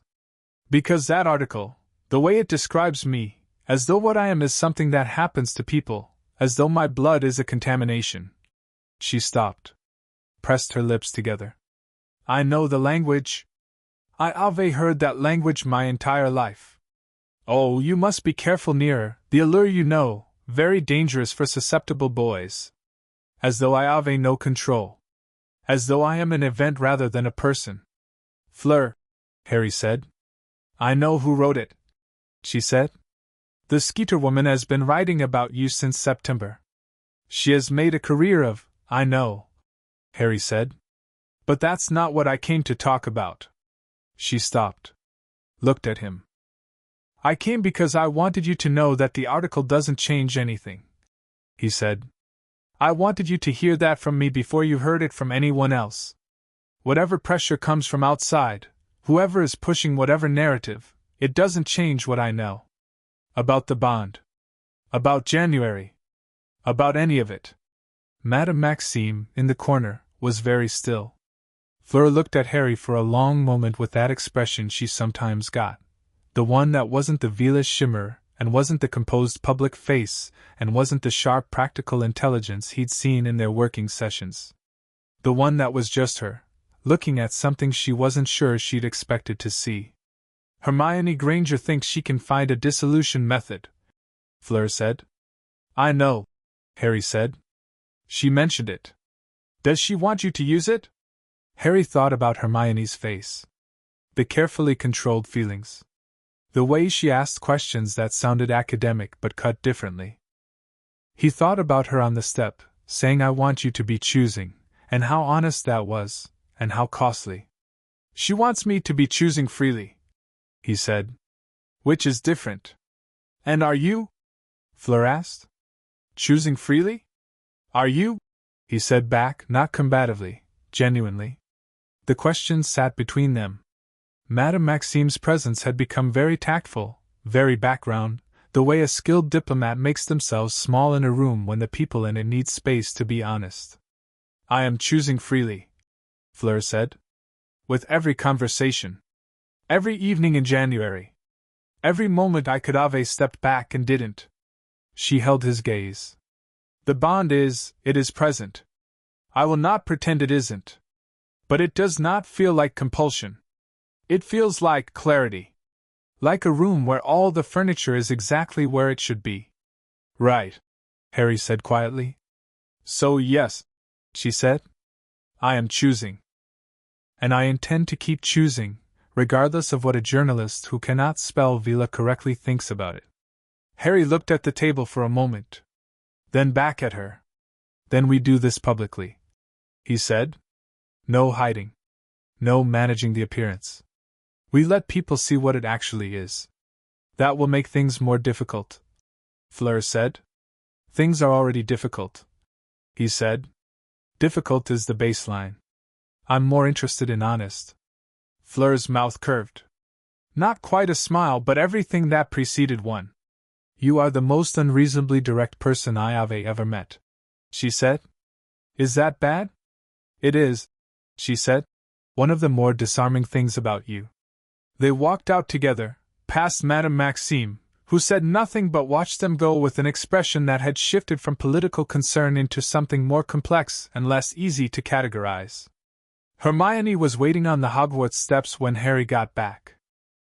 He knew before she said anything that she'd been productive. She had the expression of someone who had pulled a thread and found something larger attached to it than they'd expected. Come inside, she said. Both of you. They went to the small classroom off the east corridor, the one that had become theirs by default, and Hermione opened Vinculum Antiquus to a section she'd marked with 5 separate pieces of parchment. Fleur sat across from her without ceremony, and the two of them, Hermione with her notes spread around her, Fleur with her focus absolute, had the brief, adjusting moment of 2 very precise people calibrating to each other's frequency. It lasted about 4 seconds, and then they were simply working. There's a forced dissolution method, Hermione said. I found it in a secondary text cross-referenced with the vinculum. It's not subtle. She looked at them both. It requires an external magical force to sever the bond. Not the choice of the bonded individuals, an outside party casting directly at the bond structure. That would be painful, Fleur said immediately. Very, Hermione confirmed. And potentially dangerous, depending on how mature the bond is at the point of dissolution. The accounts I found describe it as. She checked her notes. Like tearing a healed wound back open. The psychological effects can be lasting. Who would do it? Harry asked. Who's capable? Someone with detailed knowledge of the bond's magical structure, Hermione said. And the casting ability to work at that level. She met Harry's eyes. Victor Crumb has been training at Durmstrang since he was 11. They have a different magical tradition there. Older, more aggressive. If he found the right texts, he already had the vocabulary, Harry said, when he confronted Fleur. He knew what the bond was. He's been looking for this, Fleur said. Her voice was precise, clinical, the way it got when she was working through something she didn't want to feel too much while she was working through it. Not just complaining. Actively looking for a way to undo it. He's got sources, Hermione said. Durmstrang connections, probably. People who've dealt with Veela bonds before in less sympathetic contexts. She paused. The other thing is, a forced dissolution doesn't require consent. It doesn't require you to be present and cooperating. It can be done as an attack. The room was quiet. Harry thought about Victor's face in the corridor. The controlled, compressed expression. The Bulgarian words said quietly to his companions. Learn faster. Not a warning to be prepared. A warning that someone else was already moving. When? Fleur asked. I don't know, Hermione said. But the tournament's 3rd task is in June. If he's going to act, he'll want to do it before then, while there's still leverage. While the bond hasn't fully matured. She looked at Harry. A fully matured bond is much harder to dissolve. I think he knows that. How much time do we have? Harry asked. Before full maturity? Hermione turned a page. The texts are inconsistent, but the consensus seems to be 2 to 3 months from the initial triggering event, accelerated by. She chose the next word with only a small pause. Significant emotional experiences. She set the quill down. You're probably looking at late April. Maybe May. It's February, Harry said. Yes. He sat back. Outside, the winter morning was bright and cold, sunlight on snow, the castle quiet on the other side of the thick stone walls. He thought about the shape of the next 3 months, the tournament grinding toward its end, the third task waiting like something dark at the end of a corridor, Voldemort somewhere in the distance, closer than anyone who wasn't him seemed to fully believe. And now this. I need to talk to Victor, he said. Both Hermione and Fleur looked at him. Not a confrontation, Harry said. A conversation. I want to know what he actually wants. What would make him stop? He looked at Fleur. He was hurt. And he's doing this from hurt, even if he's built a strategy around it. If there's anything that resolves this without a fight, it's worth trying. Victor does not, Fleur said carefully, respond well to being managed. I'm not going to manage him, Harry said. I'm going to be honest with him. Which is different. Fleur and Hermione exchanged a look. Harry noticed it, the two of them communicating something in the way that people communicate when they've independently reached the same conclusion about someone. Fine, Fleur said. Be careful, Hermione said, and then looked at her own hands the way she did when she'd said more than she meant to. Victor was at the Quidditch pitch. He was flying. Not practicing any formal drill, just flying, up in the February sky, moving with the fluid, instinctive mastery of someone for whom a broom was simply an extension of themselves. Harry stood at the edge of the pitch and watched him for a moment. Whatever else Victor was, he was extraordinary in the air. There was a reason the whole world knew his name. He spotted Harry after 2 circuits. Came down in a slow, controlled descent that was the aerial equivalent of taking your time. He landed 10 feet away and stood with his broom over one shoulder and looked at Harry without surprise. I expected you, Victor said. I know, Harry said. Can we talk? A pause. Victor studied him. You are not here to threaten me. No. Or to ask me to stop. I'm here to understand what you want, Harry said. Specifically. Not generally. Not the bond dissolved, not Fleur returned to some situation she was never in. What do you actually want? Victor was quiet for a long moment. His expression went through several things, and Harry watched them all without rushing. The defensive shudder. The controlled anger. Underneath both of those, something older and more honest, the thing that the anger had been built on top of to protect it. I wanted her to choose me, Victor said finally. His voice was flat and even and true. Not because of the bond. Not because of the tournament. Because she looked at me and chose. He looked at the Quidditch stands. I've never met a woman who was not affected by my reputation. My ability. What I represent. He was quiet. Fleur was not impressed by any of that. She saw it and she set it aside. Spoke to me as a person. Something moved through his jaw. I thought that was the beginning of something. It might have been, Harry said. In different circumstances. Yes, Victor said. In different circumstances. He looked at Harry. You understand that I do not hate you. I understand that. You are. Victor seemed to find the words an effort.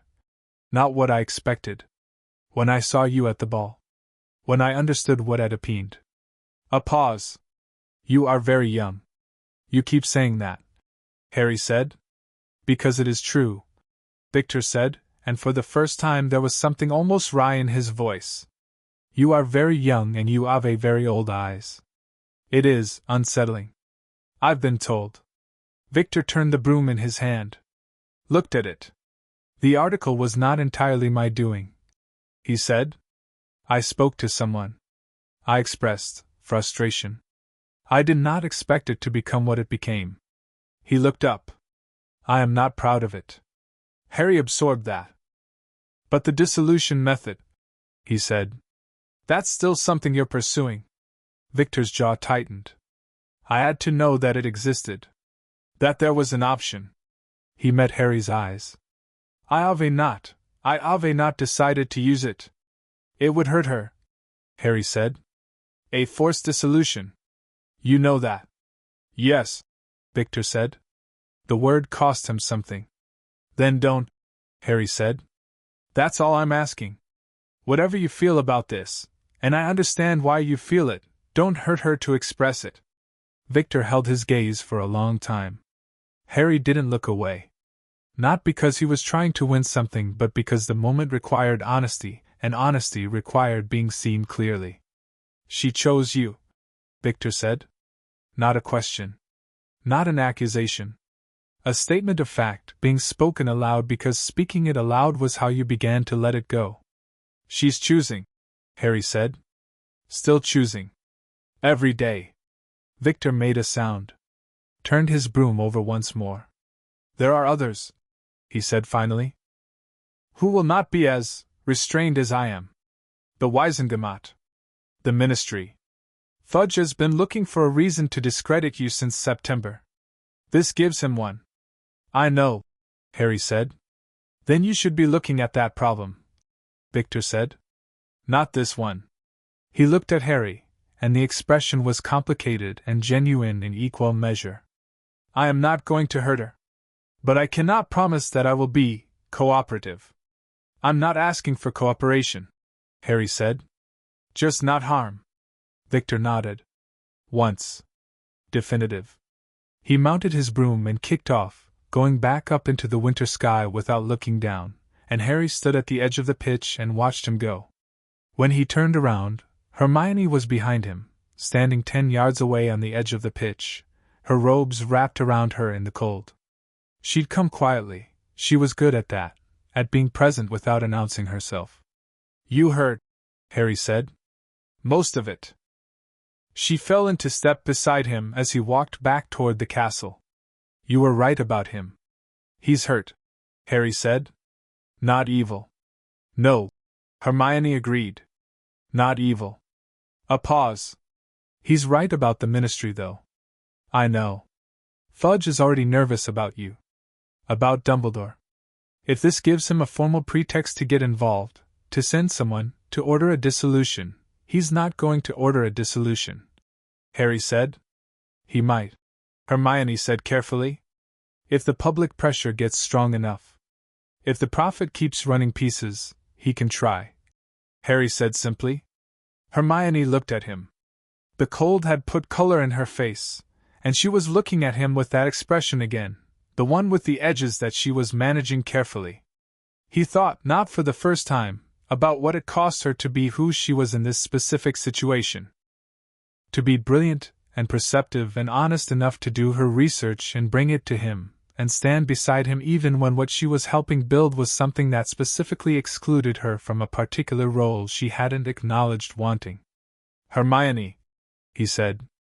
Don't, she said. I'm not going to say anything you don't want me to say, he said. She looked at the snow. Good. He stopped. Thank you? For the research. For being here. For being honest when it would have been easier to be strategic. Hermione was quiet for a while. Her breath made small clouds in the cold air. You know I love you, she said. Not, I mean, as a friend. Obviously. Her voice was steady, carefully steady. And I want you to be happy. Genuinely. Even when what makes you happy is complicated for me to look at directly. I know, he said. I see you. She made a sound that might have been a laugh and might have been something else, and was probably both. Don't go maudlin on me, Harry. I can't cope with that. Right, he said. Noted. They walked the rest of the way to the castle in a silence that was warm and comfortable and contained, like a room with a good fire, and Harry thought about Victor in the sky and Fleur in the carriage and the Ministry watching from a distance and the tournament grinding toward its end. The weight of it was real and substantial. But so were other things. He thought about the evening 2 weeks ago when Fleur had laughed so hard at something he'd said that she knocked an entire inkwell off the table and spent 10 minutes furiously cleaning the stain while he pretended not to find it hilarious.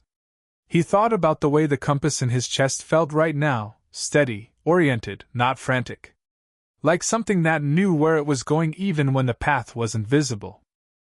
He thought about the choice Hermione had named, you choosing, not the bond, and how it felt, when he was honest with himself, past the noise of the article and Fudge and the ministry, and everything reaching into his life to tell him what to be. It felt clear. In the evening, Harry went back to the empty classroom alone. He sat at the table with a blank piece of parchment in front of him and his wand in his hand, not casting anything, just holding it the way you hold something familiar when you need to think. The fire in the small grate was low and orange. The castle was settling into its nighttime quiet. After a while, he picked up a quill and wrote 2 words at the top of the parchment. I choose. He looked at them. Then he folded the parchment, put it in his pocket, and went to tell Fleur. She was in the corridor outside the library, returning a stack of books she'd borrowed, and she turned when she heard his footsteps and read his expression before he said a word. She set the books down on the nearest ledge. He handed her the folded parchment. She opened it. Read it. Her expression did the thing it did, the composed face, and then underneath it, the thing that was just her. Real and warm and without armor. She folded it back up and put it in her own pocket. I choose too, she said. I have been choosing since January. She looked at him steadily. But I am glad you said it plainly. I'm always plain, he said. It is, she said, one of your better qualities. She retrieved her books. Walk me back. Yeah, he said. They walked through the castle's evening corridors, the stone lit by torchlight and the deep blue of winter windows, and the compass in Harry's chest was full and quiet and certain, and the old magic in Fleur's blood ran warm in the cold air, and outside the castle walls the world was still complicated and dangerous and moving towards something none of them had found a way to stop yet. But inside, for this particular evening, the room had all its furniture exactly where it should be. Chapter 5 What the Fire Remembers. The third task arrived the way bad things always did, with too much ceremony and not enough warning. June had come in hot and strange, the castle grounds thick with the particular humidity of an English summer that couldn't decide if it was celebrating or threatening.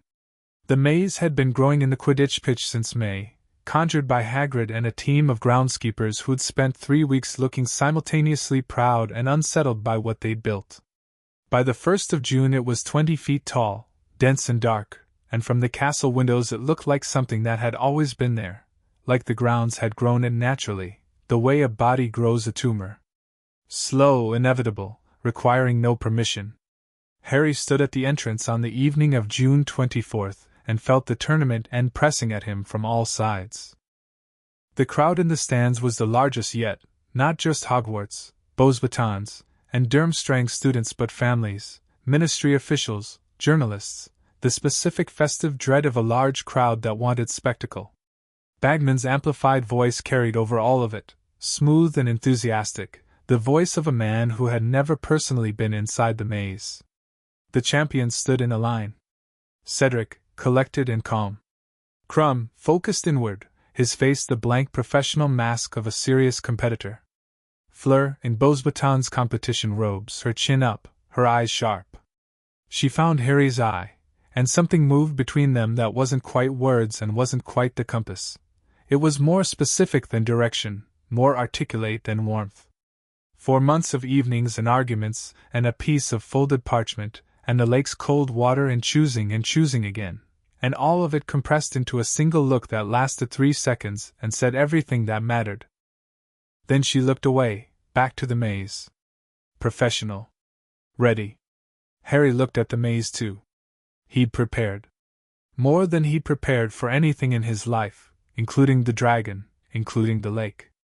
He and Hermione had spent April and May in systematic, exhaustive work, every jinx, every counter-jinx, every navigation spell, every creature likely to be inside based on Hagrid's deliberately opaque hints.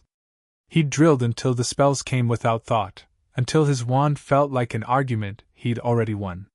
He'd done this not because he was afraid but because preparation was the one form of control available to him in a situation he hadn't chosen. He also knew, in the bone-deep, wordless way he knew things about the tournament that he couldn't have explained to anyone, that tonight was going to be worse than anyone in the stands expected.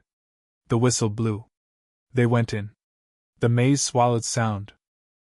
10 feet inside and the crowd noise was gone, replaced by the specific silence of dense living things, the creak of the hedges, the soft movement of disturbed air, the distant rhythmic magic of the maze itself rearranging. Harry moved quickly, his wand lit, navigating by memory of the pitch's layout and a direction-finding spell that Hermione had pulled from a Muggle orienteering text and adapted with what Harry had come to think of as characteristic Hermione efficiency. He didn't pause. He didn't second-guess.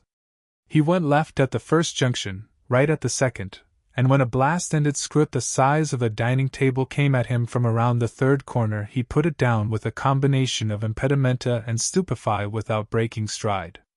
The maze threw things at him. He moved through them.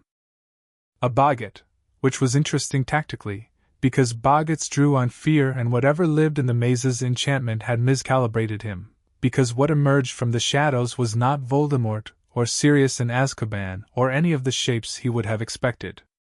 It was a corridor with an empty door at the end, and the fear wasn't of the corridor but of what it signified, a door no one was waiting behind. He dismantled it in 2 seconds with ridiculous, and kept moving. He was deep in the maze when it happened. The compass in his chest, steady for months, a quiet constant, he'd stopped consciously noticing the way you stop noticing a heartbeat, lurched. He stopped walking. It wasn't the direction changing. It wasn't the warmth fluctuating. It was the quality of it, suddenly wrong, suddenly urgent in a way that hit him in the chest like a physical force. He pressed his hand flat to his sternum and felt it again. Fleur. The resonance that was specifically, unmistakably her. In distress. He was moving before the thought finished. Not deeper into the maze, toward the cup, away from it, back and to the left, following the compass with the same absolute trust he'd have given a Patronus in the dark. He ran. The maze tried to rearrange ahead of him, and he blew through 2 hedges with Reducto before they could close, leaving burning gaps in the green walls, not caring about the noise, not caring about the rules. He found her in a junction near the maze's center. She was on the ground, one hand braced against the earth, her wand 10 feet away where it had been knocked from her grip. Above her, a lethifold, black, flat, silent, the most horrifying thing in the maze because it was invisible until it was already on you, was descending. She'd gotten one arm up, was trying to cast wordlessly, but without her wand the magic was unfocused and the lethifold was made of dark, it absorbed unfocused magic the way water absorbed rain. Harry's Patronus was already leaving his wand. He didn't shout an incantation. The stag erupted from his wand with enough force that Harry felt the recoil in his shoulder, silver-white and blazing, filling the junction with a light that drove the lethifold back in a single violent convulsion. It writhed, contracted, fled into the hedges on a high, silent frequency of wrongness. The light faded to the stag's steady glow. Fleur was on her feet by the time Harry crossed to her. She'd found her wand, was already rotating her shoulder where she'd landed wrong. Her face was pale but her eyes were clear and furious, not at him, he understood immediately. At the situation. At the lethifold. At herself for losing her wand. I at it, she said. I know, Harry said. I know, he said again, and there was nothing condescending in it. They both knew it was true. She would have found a way. She was Fleur Delacour. But the bond had called and he'd answered, and that wasn't weakness on her part, or rescue on his. It was just what it was. She looked at him. The fury softened into something else. You left the path, she said. For the cup. Yes. Harry, you were in trouble, he said simply. She closed her eyes briefly. When she opened them, the professional competitor was back, but underneath it, warm and real and choosing, was everything else. Go, she said. Finish it. I am fine. Are you actually fine? My shoulder hurts and I am angry, she said. Which is my normal operating condition. Go. He went. He found the cup 20 minutes later.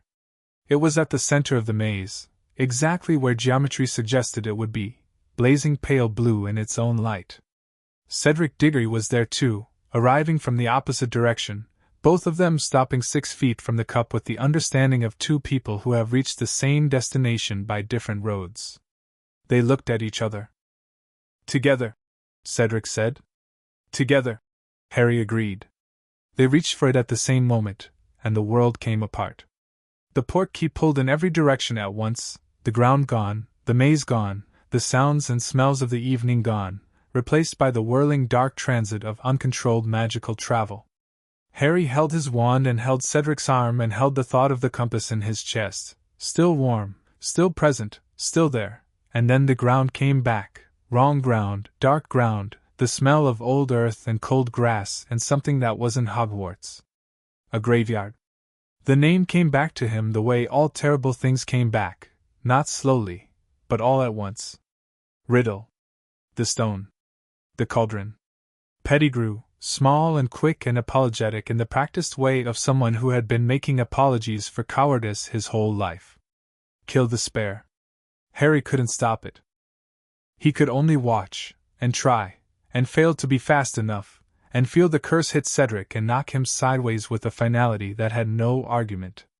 He had time to feel it, the specific horror of loss that didn't have a category yet, and then Pettigrew had his arm and his blood, and the cauldron was boiling white, and something that had been vapor and malice and borrowed existence was reforming itself in the dark. What came out of the cauldron was tall and pale, and cold in a way that had nothing to do with temperature. Harry fought. He fought the way he always fought, without strategy, with pure furious intent, his wand and his will and the absolute refusal to be done, not here, not now, not like this.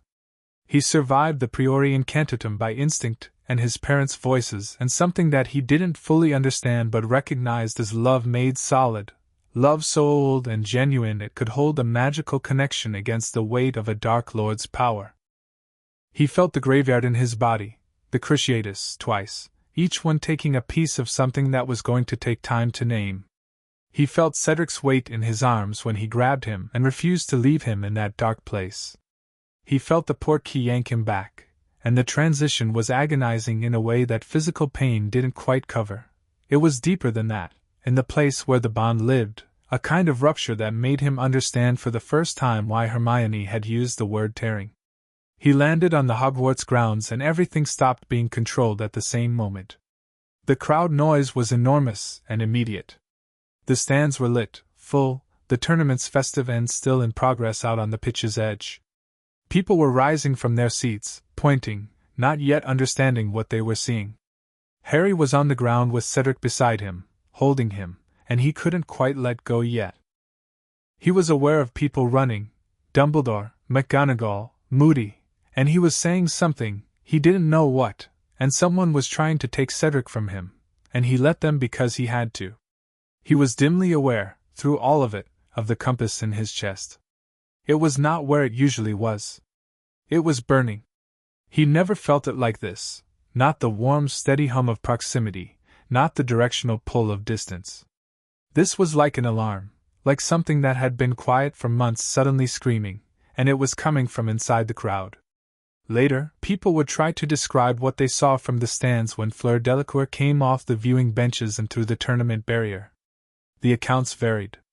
Some said she'd been running before the portkey even landed, that she'd been on her feet in the final 10 minutes of the task with the look of someone who'd felt something go badly wrong and was already moving before confirmation. Some said she'd simply walked through the barrier, which shouldn't have been possible. Tournament barriers were keyed to champions only, and Fleur had been eliminated in the second task. But the barrier had let her through, or she'd gone through it anyway, and afterward no one could entirely agree on the distinction. What people agreed on was the light. Veela fire was not something most wizards and witches had ever seen. The allure, the shimmer, the involuntary magnetism, was familiar, documented, academically understood. The fire was something else. It was the Veela's ancestral magic expressed fully, without filter, without the half-human compromise that Fleur carried most of her life in order to function in a world built for people without burning in their blood. It was what happened when the thing she was chose to stop being patient. It was silver-white, the same color as Harry's Patronus, which people noted later and didn't know what to do with. She crossed the pitch with it coming off her in waves, not wild, not uncontrolled, but absolute, the way of fire is absolute when it has decided what it is consuming. Students stepped back. Officials stepped back. Dumbledore, arriving at the edge of the scene, stopped and assessed and made no move to intervene, which was, for people who knew Dumbledore, its own kind of statement. She got to Harry. He was sitting up by then, with Dumbledore crouched beside him and McGonagall on his other side, and his face was the face of someone who had been through something that was going to take time to fully understand, and his robes were destroyed, and there was blood on his arm from the ritual cut, and he was present and functional but at some significant personal cost. Fleur knelt in front of him and put both hands on his face. The Veela fire dimmed to something controlled and intimate, a warm light instead of a blaze. Her silver eyes were searching his with an intensity that was clinical in its speed, checking, cataloging, assessing damage the way a skilled person assesses damage when the first priority is the inventory. "Tell me," she said. Her voice was low and steady, not a question but a command, the kind that expected to be answered. "He's back," Harry said. "Voldemort. It happened. He's back." Around them, the people close enough to hear went very quiet. Fleur held his face in her hands and looked at him. "Are you hurt?" "Yes," Harry said, which was the kind of answer that Hermione had once told him she wished he'd give more often, the truthful one, the one without the reflexive "I'm fine" that he deployed so automatically it had become a kind of muscle memory. "Cruciatus. Twice. It's not permanent, I don't think. But it's not nothing." "No," Fleur agreed. "It is not nothing." She didn't move her hands. "Cedric, he's gone," Harry said. His voice was flat. Not emotionally flat, the flatness of something very full that has found the only container available for it. "I brought him back. I couldn't leave him there." Fleur's jaw tightened. A single muscle movement, controlled quickly. "Of course you couldn't," she said. "Of course." She stayed in front of him, while Madame Pomfrey descended and the crowd chaos increased and Dumbledore dealt with Barty Crouch Jr. in the castle behind them. She stayed when Fudge arrived, pink-faced and sweating, with 3 Aurors who didn't know where to stand. She stayed when the inevitable ministry argument began at the edge of the scene. Harry could hear Fudge's voice going high and defensive, saying "You know who, now really, Dumbledore, there's no evidence, the boy has been through a trauma," at which point Harry stood up. He stood up from the ground and he walked to where Fudge was standing and he looked at the Minister for Magic with the specific, uncomplicated directness of someone who has just survived something that would have broken most people and is not in the mood for management. "He's back," Harry said. "I watched it happen. I was 10 feet away. I have the scar on my arm from his ritual." He held up his arm. "You can deny it. You've been denying things all year. But I'm telling you what I saw." Fudge's face cycled through several colors. "The boy has clearly been through a traumatic experience." "Yes," Harry said. "I have. And in that traumatic experience, Voldemort used my blood to rebuild his body, tortured me twice with an unforgivable, killed a fellow champion, and told his Death Eaters he was returning. So." He held Fudge's gaze. "What are you going to do about it?" The silence that followed was very loud. Dumbledore, behind Fudge, looked at Harry with the expression that Harry had been cataloguing all year, not surprise, not calculation, but something older and more genuine. Pride, possibly? Or the recognition of someone seeing a thing finally arrive that they'd been watching develop for a long time. Fudge sputtered. Made several non-sentences. Was gently but comprehensively redirected by Dumbledore with the ease of someone who had been navigating politicians since before Fudge was born. Harry turned back. Fleur was exactly where he'd left her, standing with her arms crossed, and she was looking at him with an expression he hadn't seen before, not the composure, not the warmth, not the professional assessment. Something different. Something that had more weight to it. "The Cruciatus," she said when he got back to her. "How bad?" "It feels like..." He tried to find words for something that didn't have any. Like being wrung out. Like all my nerve endings are still arguing about what happened. He looked at his hands.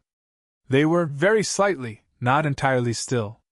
Hermione said it needs to be more than once for lasting damage. She is correct, Fleur said. But twice is not nothing. You keep saying that. Because you keep treating yourself as though you are a structure that needs to remain functional rather than a person who has been hurt. She looked at him levelly. You are allowed to be hurt. I know, he said. Do you? He looked at her for a moment. The Veela fire was gone now, fully contained, and she was just herself in the June night air, her competition robes dusty, her hair down from the battle. Just Fleur, who had walked through a tournament barrier on fire because the compass in her chest had told her something was wrong, and she had not for a single second considered any option except going toward it. I know because you're here, he said. Something shifted in her expression. She looked away briefly, at the grounds, at the castle lit against the summer dark. When she looked back, her face had made a decision. She took one step forward and put her arms around him. Not the brief, deliberate touch of a hand on a jaw. Not the careful navigation of two people deciding. This was full, direct, her arms around his shoulders and her face against the side of his head and the Veela warmth of her, which was a real, physical thing. He'd known that for months but experienced it differently every time, pressing against all the places that ached from the cruciatus with the specific quality of something that understood exactly where the damage was. Harry put his arms around her and held on. He didn't cry.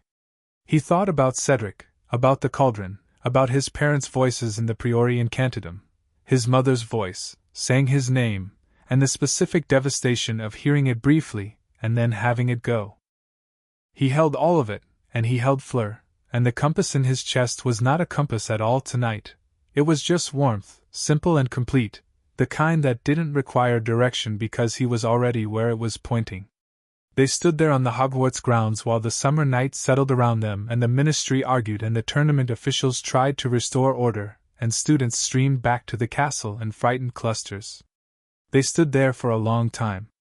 Hermione found them eventually. She came across the grounds alone, without Ron, which meant she needed the walk. Her face was, Harry could see it in the moonlight, could read it the way you read the face of someone you have known long enough that the face is a language you're fluent in. She'd been crying, which was unusual for Hermione in public, and her eyes were dry now but the evidence remained in the slight redness, the careful way she was holding her expression together. Fleur stepped back from Harry. Not away, back, giving space, the specific spatial awareness of someone who understood what they were reading in Hermione's face without being unkind about it. Hermione looked at Harry. Are you all right? No, Harry said. Not entirely. Good, she said, raw and real. I mean, not good. But, she pressed her lips together. Cedric's parents are inside. I saw them. Her voice dropped. Harry, they looked, I know, he said. She crossed the remaining distance between them and grabbed him, the way Hermione hugged when she moved past the point of managing herself, fierce and tight and with the slight tension of someone who had been very frightened and was only now allowing it. He held her too. When she stepped back, her eyes were very bright. She looked at Fleur, and Fleur looked at her, and the thing that passed between them wasn't simple. It was months of complicated, shared, uncategorized feeling. But it was honest. Whatever else it was completely honest. The bond, Hermione said to Fleur, clinical again but just underneath it, something that wasn't clinical at all. How strong was the distress signal? When it happened, Fleur's jaw was tight. I was in the stands, she said. I felt the moment the portkey landed in the graveyard. I felt it in my sternum, like someone had hit me. Then I felt the curse. The cruciatus. She paused. I have no framework for that experience. There is no description that is adequate. Hermione looked at Harry. You felt it too, she said. From her end. When she was in the maze. Yes, Harry said. The bond is fully matured, Hermione said quietly. After tonight, after all of this, It's fully matured. I know, Harry said. Which means dissolution is no longer. She stopped. Adjusted. It can't be forced now. Victor's method won't work on a fully matured bond. It's not strong enough.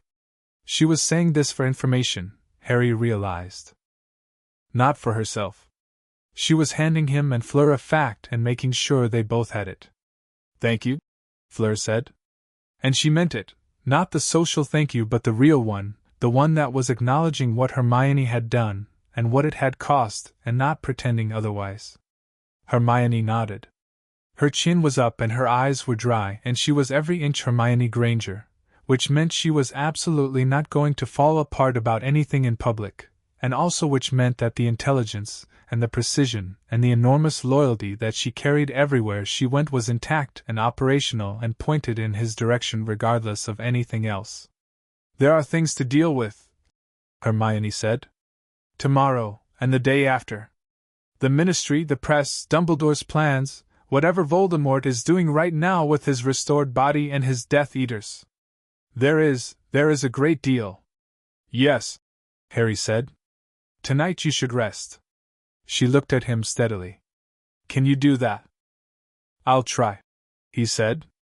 Hermione accepted this with the pragmatism she applied to everything that couldn't be solved by reading harder. She looked at Fleur one more time, something in the look that was a question without words, the kind that two people ask when they're both trying to figure out what the other one is and whether the category they've been using still applies. Fleur answered it the way Fleur answered most things, directly, without softening. I am not going anywhere, she said. In case that was the question. Hermione's face moved. Something released in it, and underneath the release was something quieter and more complex and genuine, and she looked at the grass and then at Harry and said, "Then between the three of us, we might actually be dangerous." Harry almost laughed. He did laugh, a short, surprised thing, the kind that hurts a little because it hits the bruised places. "We already are," he said. "More dangerous then," Hermione said, and the corner of her mouth did something that was almost a smile, and was absolutely all the smile she had available tonight. They walked back to the castle together, the three of them, across the summer grounds. The lights of Hogwarts were burning in every window, the castle spread against the dark sky like something ancient and unshakable, and Harry walked between the two of them and felt the weight of the night, and the weight of the compass, and the weight of a name that was back in the world with a body and a plan. He felt all of it. And he kept walking. In the Gryffindor common room, long after Hermione and the others had gone upstairs, Harry sat alone by the fire that someone had kept burning despite the June warmth, and he thought about Cedric. He thought about the Diggory family in the castle somewhere, experiencing the kind of night that had no morning after it, only the slow adjustment to a world permanently reshaped.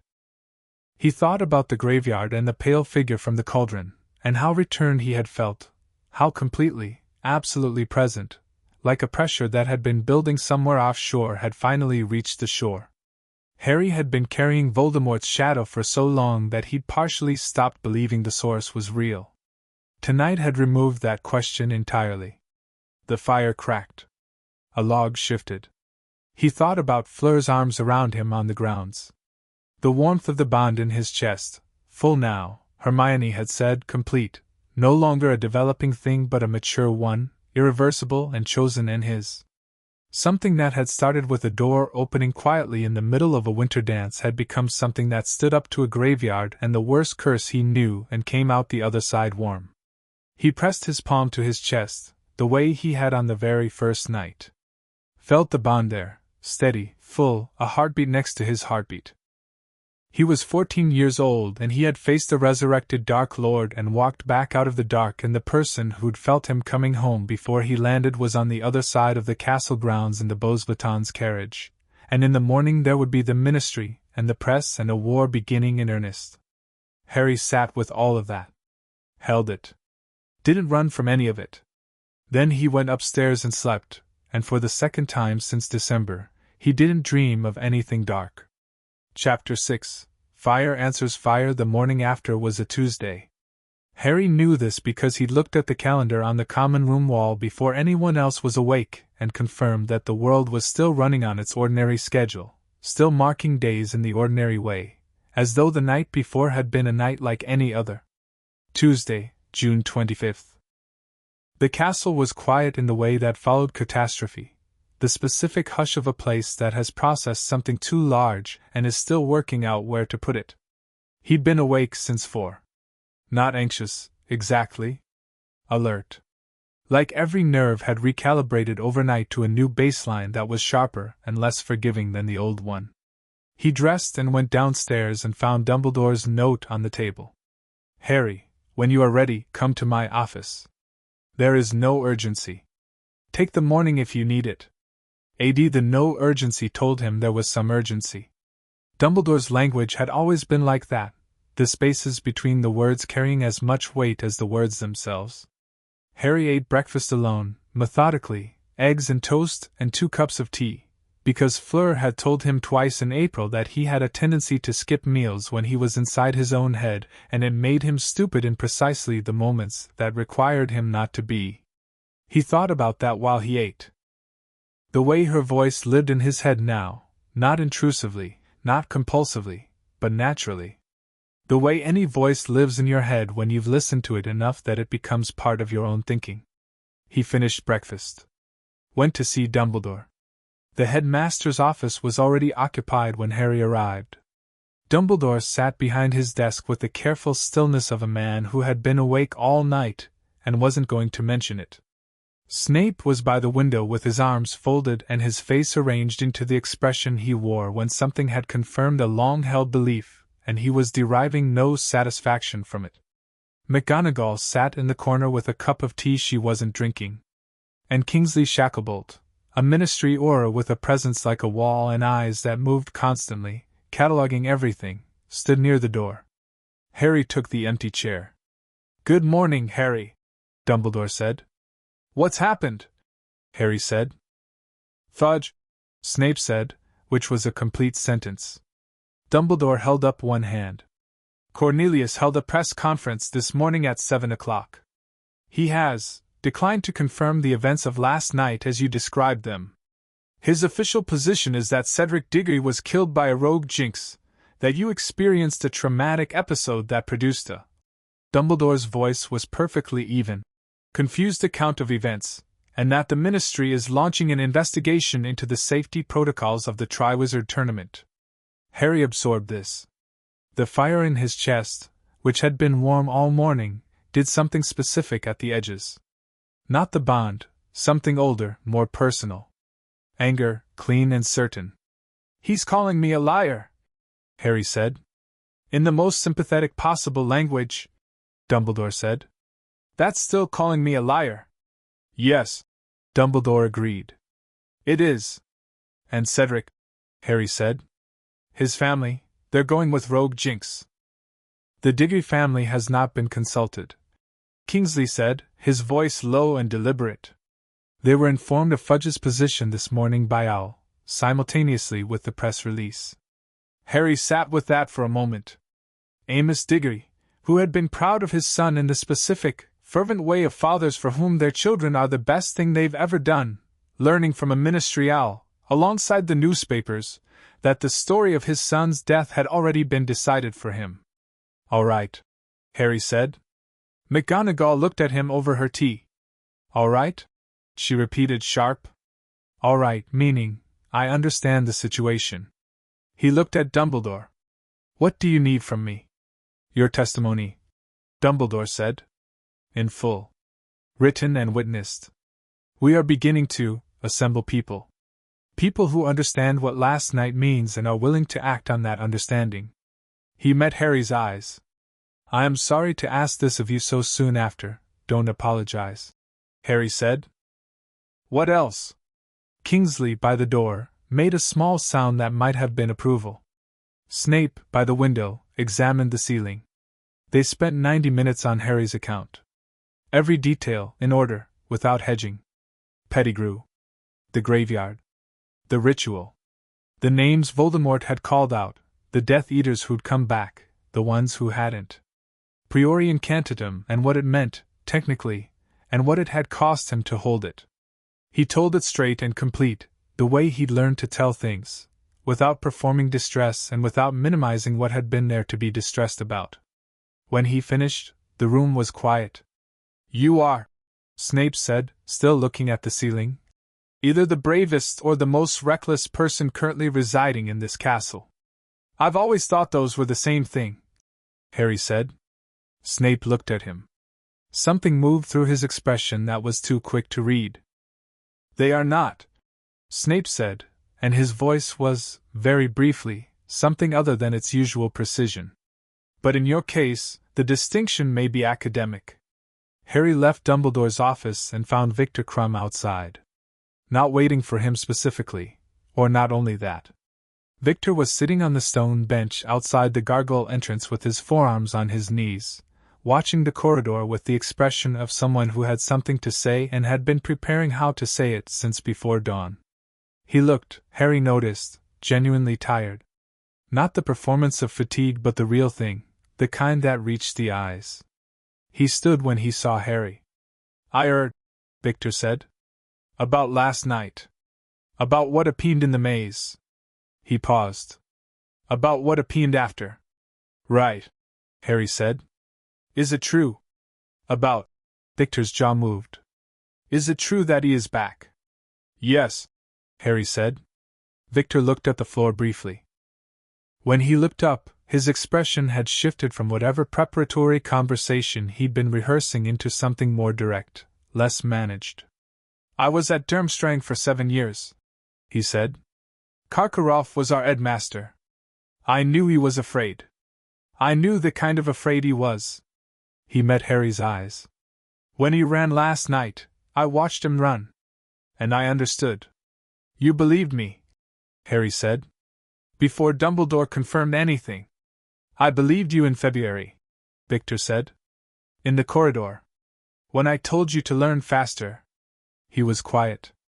"I knew something was coming. I had heard things. Through Durmstrang connections, the kind of connections that Karkaroff cultivated and we were all meant to ignore." He looked at his hands. "I did nothing with what I knew. That is, I am not comfortable with that." Harry waited. "I came to tell you," Victor said, "that I am going to give testimony. To Dumbledore. About Karkaroff, about what I observed at Durmstrang, about the names I know." He straightened. "And I came to tell you." He stopped, seemed to find the next words an effort. "That what I was pursuing with the dissolution. I am done with it. I have been done with it since February, since the conversation we had. But I wanted to say it plainly." "I appreciate that," Harry said. Victor looked at him for a moment. Then he extended his hand. Harry shook it. "One more thing," Victor said, and for the first time, something in his expression went sideways, not quite humor but the closest he'd come to it in Harry's presence. "Hermione Granger. She is, don't," Harry said. "I was only going to say she is remarkable," Victor said. "I know she is," Harry said. "She knows it too. Perhaps she needs to be reminded," Victor said, and walked away down the corridor before Harry could respond, which Harry suspected was deliberate. He thought about that for a second, and then he thought about it for several more seconds, and then he filed it under Hermione's problem, not mine, and went to find the people he needed to find. He found Ron first, sitting in the common room looking like a person who had been awake most of the night with his thoughts, and wasn't sure how to present the result. Ron was terrible at emotional conversations in the theoretical sense, and exceptional at them in practice, which was a thing about him that Harry had always appreciated without ever quite articulating. "So," Ron said. "So," Harry said and sat down. They were quiet for a moment. The common room was empty, mid-morning, most students still at breakfast or beginning to drift outside into the early June warmth that the previous night had interrupted but not cancelled, because the weather didn't care about human crises. "Cedric," Ron said. "Yeah," Harry said. "That's..." Ron stopped. Started again. "He was good, wasn't he?" "I mean, I know he was Hufflepuff and I know the whole Cho thing, but he was good." "He was." Harry said. He was the one who suggested we take the cup together. He looked at the fire. I've been thinking about that. He didn't have to. He was ahead of me. He could have taken it alone. Ron was quiet. What are you going to do? He asked finally. Not about the cup or the tournament. The question was wider than that, encompassing everything, the way Ron's questions sometimes were when he stopped performing and asked the real thing. What needs doing? Harry said. Same as always. Ron looked at him with the long, complicated expression of 5 years of friendship. You're going to fight, he said. Properly. When it starts.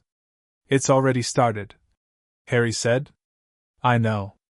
Ron leaned back in his chair. I'm in then. Obviously. I'm not.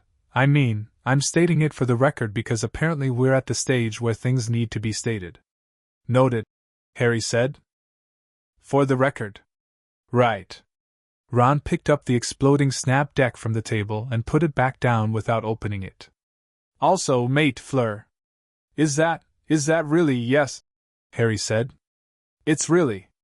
Ron absorbed this with the expression of someone recalculating a world that has rearranged its furniture. She's brilliant, isn't she? He said finally. I mean, she walked through the tournament barrier last night on fire. Yeah, Harry said, and something in his voice was warm in a way he wasn't trying to hide. All right, Ron said, and this time the word contained everything, the adjustment, the acceptance, the loyalty that was so fundamental it didn't require ceremony. All right. Harry went to find Fleur at noon.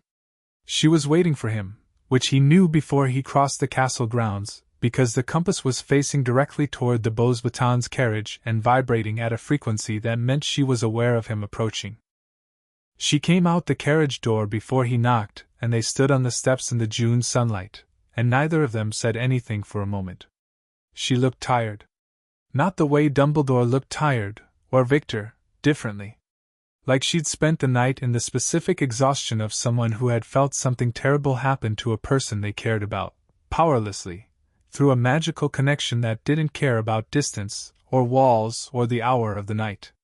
Like she'd been alongside him in the graveyard without being there, which was worse in its own particular way. How are you? He said. Tired, she said. And very clear. Clear about what? She looked at him steadily. About what comes next. He looked at her. Fleur, you should go home when the tournament ends.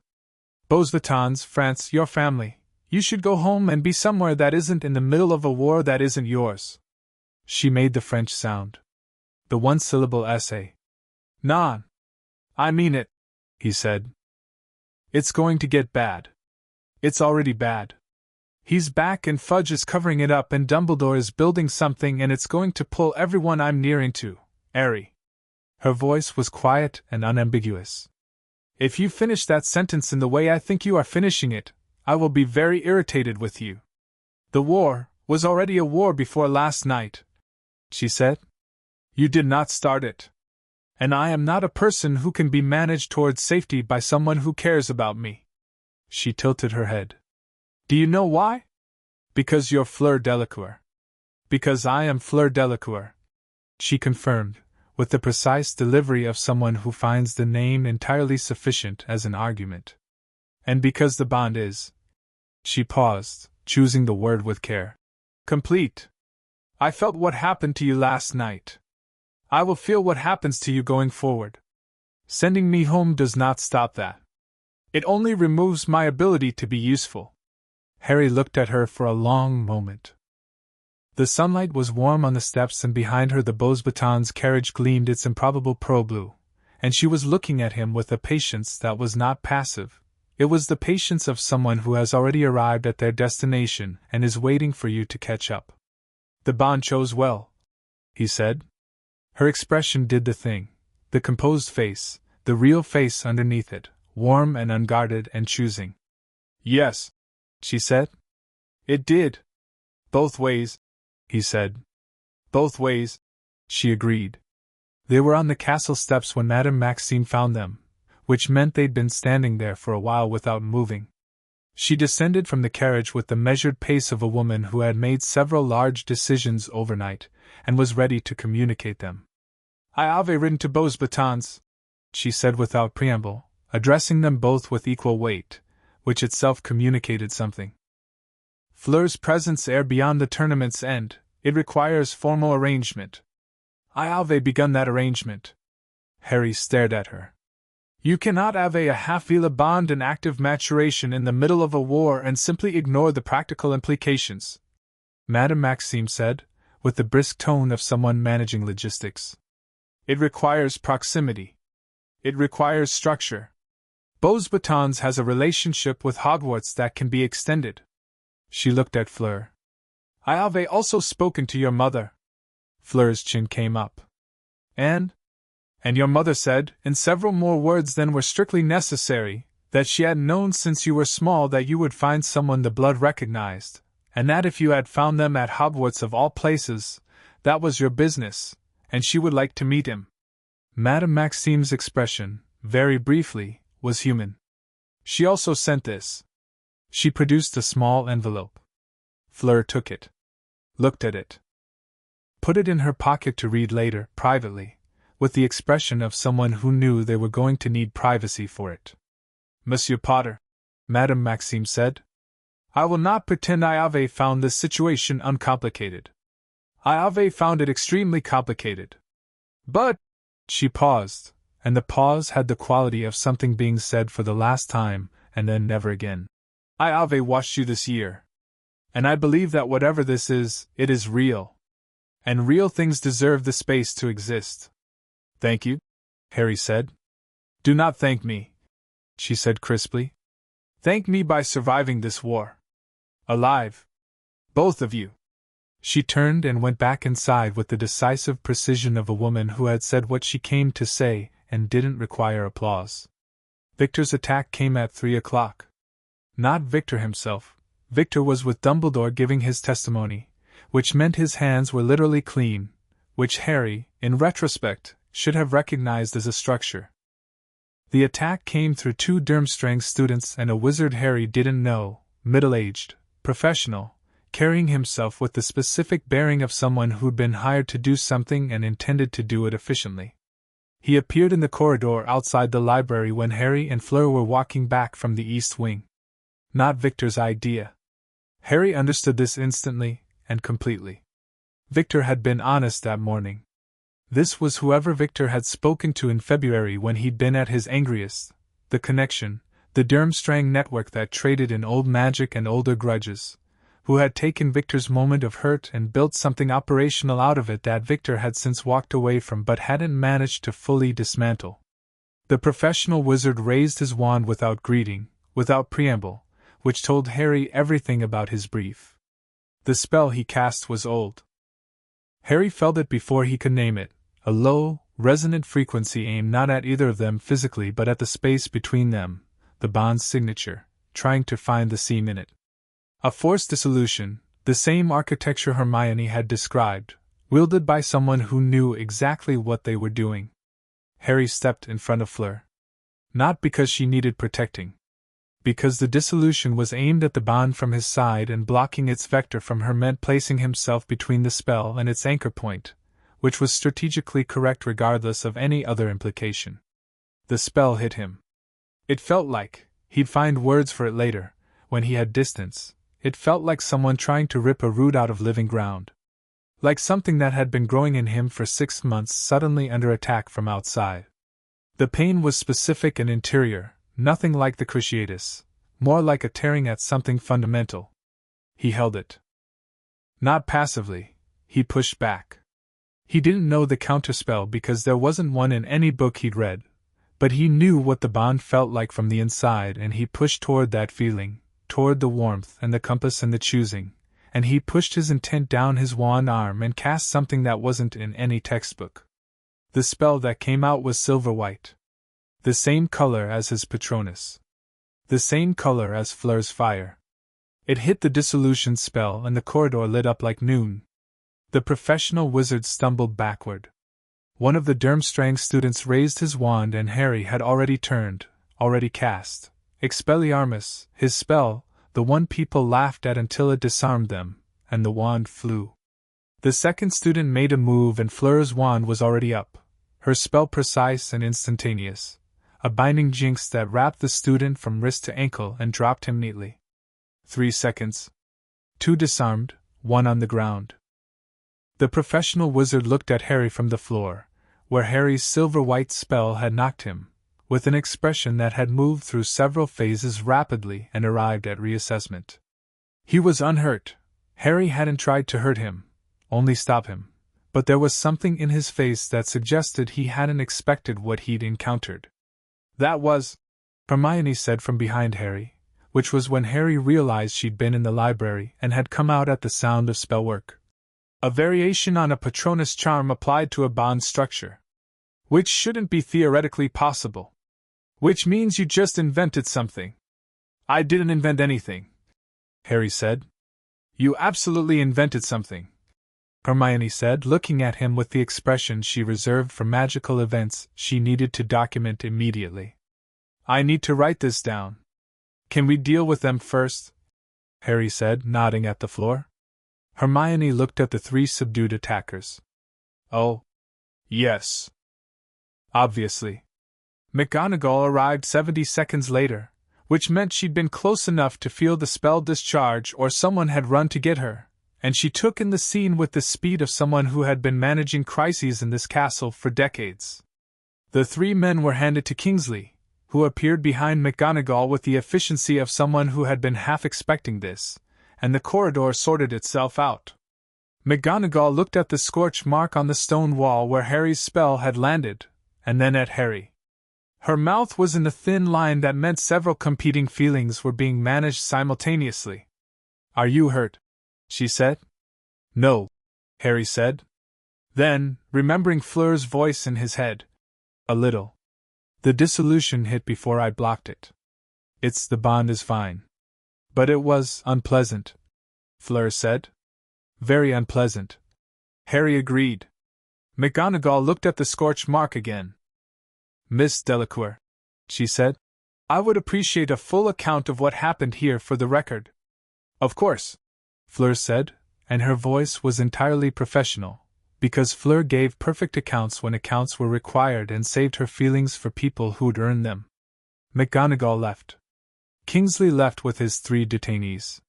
The corridor settled back to its ordinary Tuesday afternoon self, which felt like a particular kind of institutional indifference that Harry found, in this moment, almost funny. Are you actually all right? Hermione said, turning to Harry with her quill already in her hand. Yes, Harry said. Hermione, Victor had walked away from this. It wasn't him. I know, Hermione said. I already knew before it happened. How? She pulled a folded parchment from her robes. He sent me a note this morning, telling me there was someone he'd spoken to in February who might act independently. He didn't know when or how, just that the chain he'd started wasn't fully in his control anymore. She paused. He told me to be aware.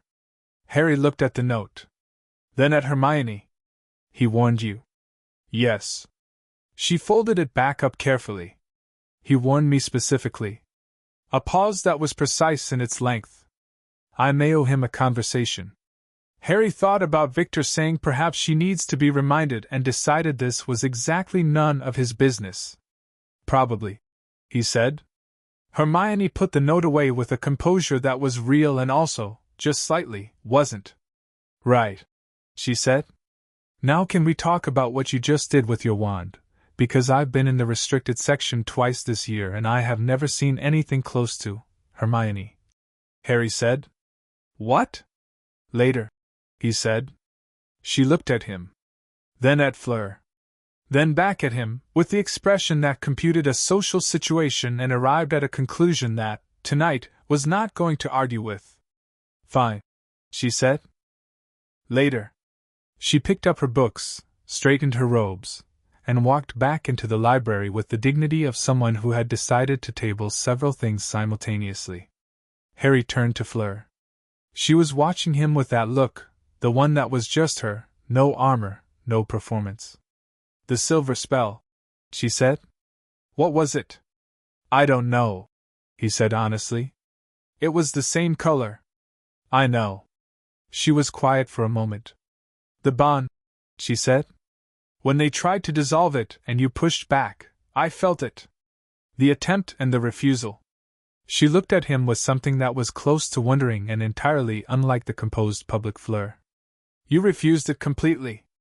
Yes, Harry said. I chose it.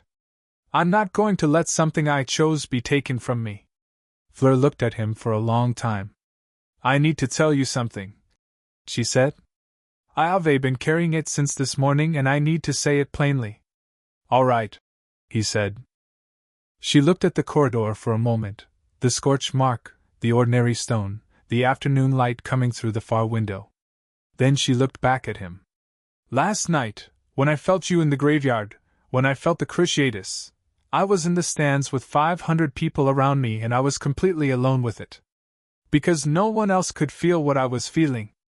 No one else knew what was wrong. She paused. And I understood, in that moment, what this is. What it actually is, past the bond and the blood and the mechanics of it. Her voice was steady, and her eyes were clear. It is you. Specifically you. Not the bond choosing, not the blood recognizing, me. Choosing. Standing in the stands on fire because you were hurting somewhere I couldn't reach you and I was not going to sit still for that. Harry held her gaze. I know this is not a simple time, she said. I know there is a war beginning and a ministry calling you a liar and things that are going to get harder before they get easier. I am not asking for simple. She lifted her chin. I am asking to be here. Beside you. As what I am. I know what you are, Harry said.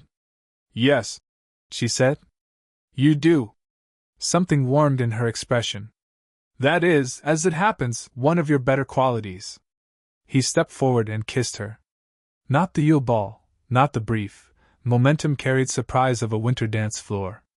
This was deliberate, chosen, in the afternoon light in a corridor that smelled like old stone and library books, with a scorch mark on the wall beside them and the Hogwarts castle around them in all its ancient, complicated glory.